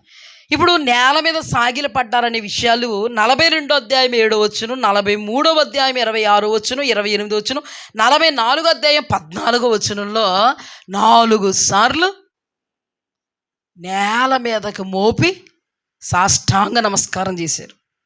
ఒక పాయింట్. ఏ బట్టల కోసం అయితే ఏడిసేశారో ఆ బట్టలు లాగేశారో, రక్తంలో ముంచేశారో, ఆ 10 మంది అన్నదమ్ములకి 2 జతలు దుస్తులిచ్చాడు. ఏమండి, పడ్డవాడు ఇప్పుడు చెడ్డవాడు కాదని. ఆయన గారి దగ్గరికి సంచులు చేతుల్లో పెట్టుకోవాల్సి వచ్చింది. ఆయన గారు ముద్ద పెడితే కానీ దిక్కులేదు. ఆయన గారే 2 జతలు, అంటే 10 మందికి 10 రెళ్ళు 20. వాళ్ళ తమ్ముడు బెన్యామీనుకేమో 5. దేవుడు వైపుకు చూచి దేవుని భయముతో ఉన్నవాడు నీ దేవుడు ఎప్పుడు విడిచిపెట్టడు. పెట్టేవాడిగా చేస్తాడు కానీ తీసుకునేవాడిగా చేయడు. యోసేపు పెట్టేవాడా తీసుకునేవాడా? ఎవరన్నా తీసుకునేవాళ్ళుగా ఉండాలనుకుంటారా, పెట్టేవాళ్ళుగా ఉండాలనుకుంటారా? ఇచ్చేవాళ్ళుగా ఉండాలనుకుంటారా, అడుక్కునే వాళ్ళుగా ఉండాలనుకుంటారా? కదా ఎవరైనా. కానీ యోసేపు ఎందుకున్నాడు అలా? అన్నలేంటి ఇలా, యోసేపు ఏంటి ఇలా? దేవుని కృప కోల్పోలేదు యోసేపు, ఆత్మీయత కోల్పోలేదు యోసేపు, వాక్యానుసారమైన జీవితం కోల్పోలేదు యోసేపు. సాష్టాంగ పడిన వాళ్ళు ఎవరో? అన్నదమ్ములు. బెన్యామీనుతో వచ్చినప్పుడు కూడా సాష్టాంగ పడ్డారు. ఎన్నిసార్లు రాయబడింది ఇక్కడ? 42 అధ్యాయంలో, 43 అధ్యాయంలో 2 సార్లు, 42 అధ్యాయంలో ఒకసారి, 44 అధ్యాయంలో ఒకసారి. కానీ అక్కడ ఏమని మాట్లాడుతున్నాడు చూడండి, ఎంత అద్భుతంగా మాట్లాడతాడో చూడండి. తాను తెలియపరుచుకున్నాడు 45 అధ్యాయంలో. 45:1. అప్పుడు యోసేపు తన యొద్ద నిలుచు వారందరి ఎదుట తను అణుచుకొన జాలక నా యొద్దకు రండి అని ప్రతి మనుష్యుని వెలుపులకు పంపివేయుడని బిగ్గరగా చెప్పాను. యోసేపు తన సహోదరులకు తను తెలియజేసుకున్నప్పుడు ఎవరునూ అతని యొద్ద నిలిచి ఉండలేదు. అతడు ఎలుగెత్తి ఏడవగా ఐగుప్తీయులను ఫరో ఇంటి వారును వినిరి. అప్పుడు యోసేపు, నేను యోసేపును, నా తండ్రి ఇంకా బ్రతికి ఉన్నాడా అని అడిగినప్పుడు అతని సహోదరులు అతని సముఖమందు తొందరపడి అతనికి ఉత్తరం ఇయ్యలేకపోయిరి. తప్పు చేసినోడికి తొందరే, కంగారే. నేను ఈ వాక్యం చెప్తున్నాను కానీ దేవుడి సన్నిధి అలా దిగుతుంది. హల్లెలూయా. అంటే దేవుడు వాక్యమే దేవుడు కాబట్టి చూడగలుగుతున్నాం. ఆరాధనలోనూ ప్రభు ఉన్నారు, వాక్య ధ్యానంలోనూ ప్రభు ఉన్నారు. మీరు ఇలా కూర్చున్నడం మీరు మేము కూర్చున్నారు అంటున్నారు, కానీ మీ మీద అలా దిగుతుంది. ఇదంతా ఆవహించుంది ప్రభు సన్నిధి. దేవునికి స్తుతి కలుగుగాక. ఇక్కడ చూడండి, ఇది అయింది కదా. ఇక్కడ అంతడు యోసేపు నా దగ్గరకు రండి అని తన సహోదరులతో చెప్పినప్పుడు వారు అతని దగ్గరకు వచ్చిరి. అప్పుడు అతడు ఐగుప్తునకు వెళ్ళినట్లు మీరు అమ్మివేసిన మీ సహోదరుడైన యోసేపును నేనే. అయినను నేను ఇక్కడికి వచ్చినట్లు మీరు నన్ను అమ్మివేసినందుకు దుఃఖపడకుడి, అది మీకు సంతాపము పుట్టింపనీయుకుడి. ప్రాణరక్షణ కొరకు దేవుడు మీకు ముందుగా నన్ను పంపించెను. హల్లెలూయా. 2 సంవత్సరముల నుండి కరువు దేశములో ఉన్నది, సేద్యమైనను కోత అయినను లేని సంవత్సరాలు ఇంకా 5 వచ్చును. మిమ్మును ఆశ్చర్యముగా రక్షించి దేశములో మిమ్మును శాశ్వముగా నిలుపుటకు, అంటే చనిపోకుండా కాపాడుటకు, ప్రాణముతో కాపాడుటకు దేవుడు మీకు ముందుగా నన్ను పంపెను. హల్లెలూయా. ఈ కరువులో యాకోబు పిల్లలు కానీ చచ్చిపోతే అబ్రహాముకు అప్పుడు ఇచ్చిన మాట నెరవేరదు. యోసేపుకి ఇచ్చినటువంటి దర్శనం నెరవేరాలంటే ఖచ్చితంగా యోసేపు వీళ్ళ ప్రాణరక్షణ కొరకు ఎక్కడ ఉండాలి? హల్లెలూయా. వాళ్ళకు రోకలు ఇవ్వడమే కాదు, ఐగుప్తు దేశంలో మంచి ఉన్నతమైనటువంటి స్థానాన్ని ఇస్తాడు. హల్లెలూయా. చూడండి ఆ మాట, మిమ్మును ఆశ్చర్యముగా రక్షించి దేశములో మిమ్మును శాశ్వముగా నిలుపుటకును ప్రాణముతో కాపాడుటకును దేవుడు మీకు ముందుగా నన్ను పంపించాను. కాబట్టి దేవుడే కానీ మీరు నన్ను ఇక్కడికి పంపలేదు. నేను ఇందాక వరకు చెప్పిన వాక్యం అదే కదా. ఎలాగ రంగం సిద్ధపరుస్తున్నాడు, దేవుని నుంచి ఆయన కార్యం జరిగిస్తూనే ఉన్నాడు. మనకి దేవుడు ఏదైతే జరిగించాలని అనుకున్నాడో, ఉద్దేశించాడో అది జరిగించక మానడు.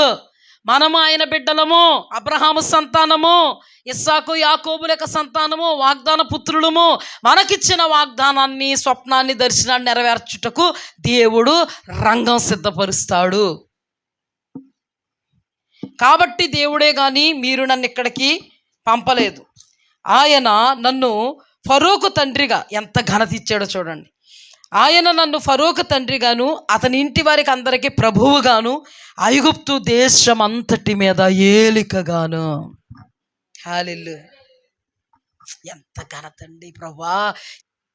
అంటే ఆయన ఎలా భరోసిస్తున్నాడు తెలుసా? యోసేపే కాదు, అబ్రహాము కాదు, అబ్రహాము బిడ్డలు మీరు, నా బిడ్డలు, అబ్రహాము నా కుమారుడు, మీరు సంఘం, నా స్వరక్తం సంపాదించుకున్నాను, మీకు వాగ్దానం ఇచ్చింది నేను విడవను. కళ ద్వారా నీకు బయలుపరిచాను నేను విడవను. ప్రవచనం ద్వారా భరోసా ఇచ్చాను నేను విడవను. దేవుడే కానీ మీరు నన్ను ఎక్కడికి పంపలేదు. ఆయన నన్ను ఫరోకు తండ్రిగాను, అతని ఇంటి వారికి అందరికీ ప్రభువుగాను, ఐగుప్తు దేశం అంతటి మీద ఏలికగా నియమించెను. మీరు త్వరగా నా తండ్రి వద్దకు వెళ్ళి అతనితో నీ కుమారుడైన యోసేపు దేవుడు నన్ను ఐగుప్తు దేశం అంతటికి ప్రభువుగా నియమించెను, నా యొద్దకు రమ్ము, అక్కడ ఉండవద్దు, నీవు గోషేను దేశమందు నివసించెదవు. అప్పుడు నీవును, నీ పిల్లలను, నీ పిల్లల పిల్లలు, నీ గొర్రెల మందలు, నీ పశువులు, నీకు కలిగినది యావత్తు నాకు సమీపముగా ఉండును.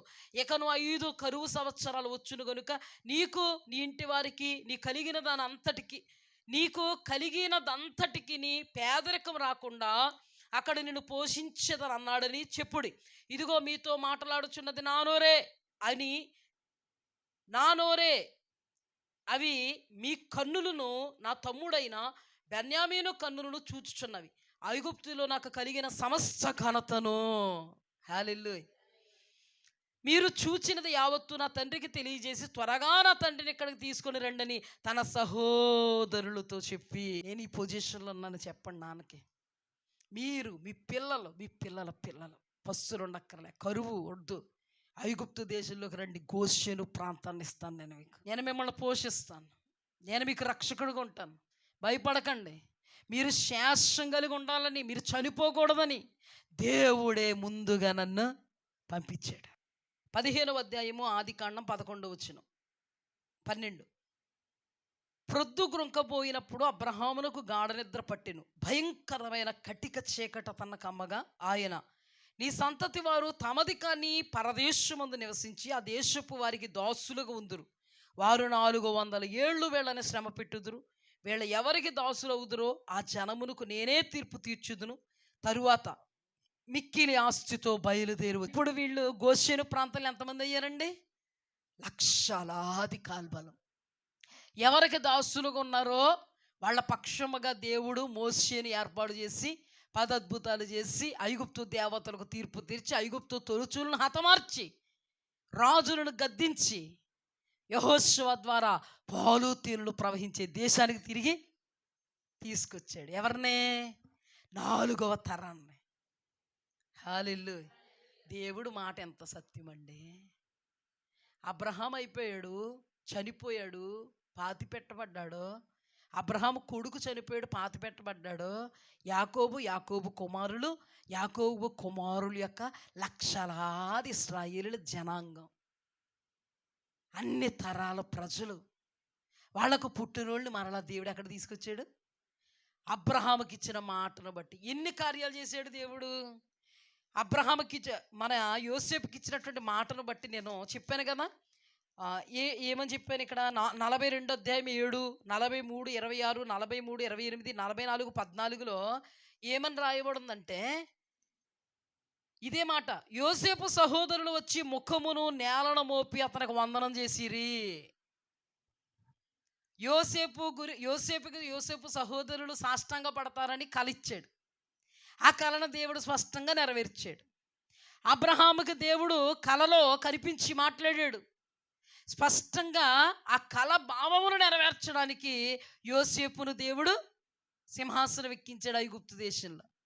కనాను దేశంలో యాకోబు సంతతి లయము కాకుండా కరువులో కాపాడబడడం ఏంటి? దేవుడు చెప్పిన మాట నెరవేర్చబడ్డానికి వీళ్ళందరూ ఐగుప్తు దేశంలో సుభిక్షంగా ఉండడం ఏంటి? ఆ తర్వాత యోసేపు చచ్చిపోయిన తర్వాత యోసేపుని ఎరగనటువంటి మరో ఫరో రాజు యోసేపు యొక్క సంతతిని, ఇశ్రాయేలు జనాంగం చూసి ఓర్వలేకపోవడం ఏంటి? వారిని దాస్యంలో నలగొట్టడం ఏంటి? విరగొట్టడం ఏంటి? అప్పుడు వాళ్ళు దేవుడా అని స్తోత్రం ప్రభువా అని ప్రార్థన చేస్తే దేవుడు అబ్రహాముకి ఇచ్చిన మాటను జ్ఞాపకం చేసుకుని మోషేను ఏర్పాటు చేసుకుని అద్భుత ఆశ్చర్య కార్యాలు చేసి తద్వారా ఐగుప్తు దేశంలో జరిగించిన కార్యాలన్నీ యావత్ ప్రపంచానికి తెలియనట్లుగా ఆయన మహిమను చాటుకుని, నేను ఇశ్రాయేలీయుల దేవుణ్ణి, అబ్రహాము దేవుణ్ణి, యాకోబు దేవుణ్ణి, ఇస్సాకు దేవుణ్ణి, నాకు అసాధ్యమైనది ఏదీ లేదు, నేను సర్వశక్తిమంతుణ్ణి అని ఏర్పాటు చేసుకుని ఎంటైర్ ఆయన రంగం ఎవరెవరి కోసం సిద్ధపరిచారు? ఆయన బాహుబలం గొప్పది, బుద్ధి జ్ఞాన బాహుళ్యములు గొప్పవి, ఆయన కార్యసిద్ధిని కలుగు చేయవాడు. దావీదంటాడు, కార్యము సఫలపరుచు దేవుడు. హల్లెలూయా, హల్లెలూయా. అందుకేనండి ఆయన కునుకుడు నిద్రపోడు. మనం ఇద్దరు పిల్లలు చక్కబెట్టలేం. మరి ఆయన దేవుడు కాబట్టి లక్షలాది కాలబలాన్ని నేటి వరకు కూడా ప్రపంచం అంతటిని కను రెప్ప వేయకుండా దేవుడు చూసుకుంటున్నాడండి. అందుకే యెహోవా కనుదృష్టి భూలోకమందంతటా సంచారం చెయ్యును. నీ దేవుడు కంటి మీద కునుకు లేకుండా ఉంటే నువ్వు మాత్రం ఆల్రెడీ ప్రేయర్ అయినా కునికేయదు. కానీ మన దేవుడు ఎంతమందిని దృష్టిస్తున్నాడో, ఎంతమందికి ఇచ్చిన వాగ్దానాలను రెప్పపాటు నెరవేరుస్తున్నాడు.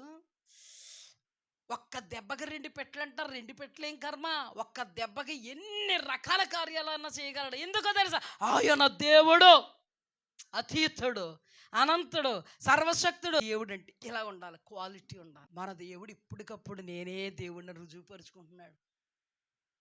మీరు బలహీనులు కాకూడదని రుజువుపరుచుకుంటున్నాడు. నా శక్తి ఏంటో తెలుసా? అబ్రహాముకి ఇచ్చిన వాగ్దానాన్ని మర్చిపోలేదు నేను. ఆ కళ భావాన్ని నెరవేర్చడానికి నేను పని చేస్తూనే ఉన్నాను, స్వప్నంలో నిలబెట్టడానికి పని చేస్తూనే ఉన్నాను, అందులో సాష్టాంగ నమస్కారం చేయడానికి నేను రంగం సిద్ధపరుస్తూనే ఉన్నాను. ఇశ్రాయేలు జనాంగం శేషం మిగలడానికి, వారి కరులో చచ్చిపోకుండా కాపాడడానికి నేను రంగాన్ని సిద్ధపరిచి యోసేపును గుంటలో నుంచి సింహాసనం ఎక్కించడానికి ఈ మధ్యలో పనిచేసిన నేనే. ఫరో కలిచ్చినోడు నేనే. పానదాయకుల అధిపతికి, భక్షకారుల అధిపతికి కలిచ్చినోడు నేనే. ఆ సెల్లో నిలబెట్టినోడు నేనే. ఆ టైంకి వాళ్ళిద్దరు వచ్చేలా చేసేవాడు నేనే. వస్త్రాల మీద కన్నేసి వస్త్రం లేకుండా లాగేస్తే రాజవస్త్రాలు ధరింపజేసినోడు నేనే. ఊదారంగు వస్త్రాలు, సన్నపనార వస్త్రాలు ధరింపజేసినోడు నేనే. బట్ట కోసం ఏడు చేస్తే వాళ్ళకే బట్టలు పెట్టేవాడిగా, వాళ్ళకి అన్నం పెట్టేవాళ్ళగా నిలబెట్టిన వాడు నేనే. నేను ఇచ్చినటువంటి మాటలు సున్నైనను పొల్లైనను తప్పిపోకుండా ప్రతి కోణాన్ని నెరవేర్చి చూపిన వాడని నేనే. అబ్రహామును మర్చిపోను నేను, నిన్నెలా మర్చిపోతాను? యాకోబుని, ఇస్సాకుని, యోసేపుని మరిచిపోని నేను నిన్నెలా మర్చిపోతాను? ఒక్కసారి అర్థం చేసుకోండి, అధ్యయనం చేసుకుందాం, బాధ పెట్టద్దు. ఖచ్చితంగా మన దేవుడు నమ్మదగిన దేవుడు. అబ్రహాం ఎప్పుడండి, అప్పుడు నుంచున్న మన దేవుడు మారనివాడు. ఆయన ప్రభావం తగ్గువైపోలేదు, ఆయనకి కంటి చూపు మందగలలేదు, ఆయనకు మతిమరుపు వచ్చేలేదు. అయ్యయ్యో దేవుడు వాగ్దానం ఇచ్చాడు కానీ మమ్మల్ని కానీ మర్చిపోయేటేటి. ఊరు పెద్ద కంట ఏదో చెప్పొచ్చాడు పాపం, కొంచెం ఇదిగాడంట, ముసలోడు అయ్యాడంట, మతిమరుపు వచ్చిందంట, గుర్తుపట్టలేకపోతున్నాడంట. రేఖమ్మను చూసి స్వాతమ్మ అంటున్నాడంట. లేదండి బాబు, నేను రేఖను అంటుందంట. రేఖ అలాంటోడు కాదండి మన దేవుడు. లేకపోతే అంతమంది కళ్ళల్లోంచి నీరు కారితే దేవుడు బుడ్లో దాచుకుని ఎవరికన్నీ నీళ్ళు అనుకుంటున్నావా? ఏ సంఘం యొక్క కన్నీళ్ళు ఇయ్యే అని ఇలా పరిశీలనగా చూస్తున్నాడా? నీలా నాలాగా అనంతుడు, అతీతుడు, అపూర్వుడు, అచంచలమైన కార్యాలు చేయవాడు. ఆయన ఎవరో తెలుసా? నిన్న, నేడు, నిరంతరం, రేపు ఏకరీతిగా ఉన్నవాడు. ఆయన కన్ను మూయడు, నిన్ను కాపాడువాడు, కునుకుడు నిద్రపోడు, వాగ్దానం ఇచ్చినవాడు నెరవేర్చక మానడు, ప్రవచనాలు నెరవేర్చక మానడు. హల్లెలూయా, దేవునికి స్తుతి కలుగుగా. అబ్రహాము దేవుని కనుసైగలు ఉన్నప్పుడు, యోసేపు దేవుడు కనుసైగలు ఉన్నప్పుడు నువ్వు చెప్పు, నువ్వు దేవుడు కనుసైగలు లేవా? నువ్వేం తక్కువ? అబ్రహాము దేవుని మాటకి విన్నాడు, నువ్వు ఆ మాట కోసం వేగిరి పడుతున్నావు, ఆ మాట వలన నువ్వు మలచబడుతున్నావు. నువ్వేం తక్కువ చెప్పు నాకు? నువ్వేం తక్కువ? ఆరాధించడం మానేవా? స్తుతించడం మానేవా? ప్రార్థన చేసుకోవడం మానేవా? ప్రతికూల పరిస్థితులు వస్తున్నప్పుడు వాక్యాన్ని ముందు పెట్టుకుని సాధ్యమైనంత మట్టుకు నువ్వు నోరు కాచుకుంటున్నావు కదా. మరి దేవుడు చూడట్లేదా? నీ స్వభావం మారింది, నీ పరిస్థితులు మారాయి, స్థితిగతులు మారాయి. అబ్రహామును ముందు పెట్టుకుంటున్నావు, ఇస్సాకును ముందు పెట్టుకుంటున్నావు, యాకోబును ముందు పెట్టుకుంటున్నావు, ఆత్మీయులు ముందు పెట్టుకుంటున్నావు, దేవాస్తోత్రం అంటున్నావు. ప్రభువా నన్ను క్షమించు, ఒకప్పుడు ఇలా ఉన్నానేమో, ఇప్పుడు నేను మారాను నాయనా, నన్ను క్షమించి నిన్ను బాధ పెడుతున్నానేమో, ఇశ్రాయేలీయులకు మాటి మాటికి నిన్ను శోధిస్తున్నానేమో, నన్ను క్షమించు ప్రభు అంటున్నావు. పక్షపాతము లేనివాడు నీ దేవుడు. అబ్రహాము, ఇస్సాకు, యాకోబుల దేవుడు నీ దేవుడు, నా దేవుడు. హల్లెలూయా. వాళ్ళకి వాగ్దానాలు నెరవేర్చిన వాడు నీ దేవుడు నా దేవుడు. వాళ్ళకిచ్చిన వాగ్దానాలు వాళ్ళ పరిధిలో నెరవేరిస్తే నీకిచ్చిన వాగ్దానం ఆయన ఇచ్చాడు, నెరవేర్చక మానతాడా? హల్లెలూయా. ఆయనకు తెలకుండా ఏ దేవదూతను వచ్చేసి ఇచ్చేసింది వాగ్దానం లేదు. ఆయన దగ్గర నుంచి వస్తుంది. ఏ గబ్రియలు దేవదూత అయినా ఆయన దగ్గర నుంచే తెస్తుంది. ఏ కళ అయినా, ఏ దర్శనమైనా, ఏ స్వప్నమైనా ఆయన హయాములో నుండి వస్తాయి అన్నీ. హల్లెలూయా. ఆయన ఎందుకు చెయ్యడు? ఎందుకు చెయ్యలేడు? నీ నిరీక్షణ నిన్ను సిగ్గుపరచదు. హల్లెలూయా. ఆయన నీకు ఇచ్చిన దర్శనం నెరవేర్చే సమర్థుడు, కళ నెరవేర్చే సమర్థుడు. మాటి మాటికి నొక్కి ఒక్కడి నుంచి నీతో వాక్య రూపంలో మాట్లాడుతున్నాడే, ఆయన సమర్థుడు. హల్లెలూయా. చేసి చూపుతాడు. చూడండి, ఇక్కడ ధ్యానాంశంలోనికి వెళ్ళి ముగించేసుకుందాం.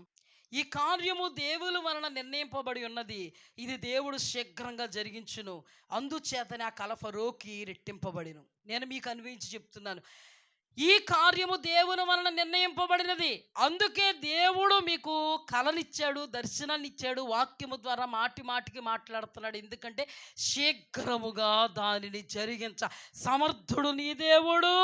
హల్లెలూయా.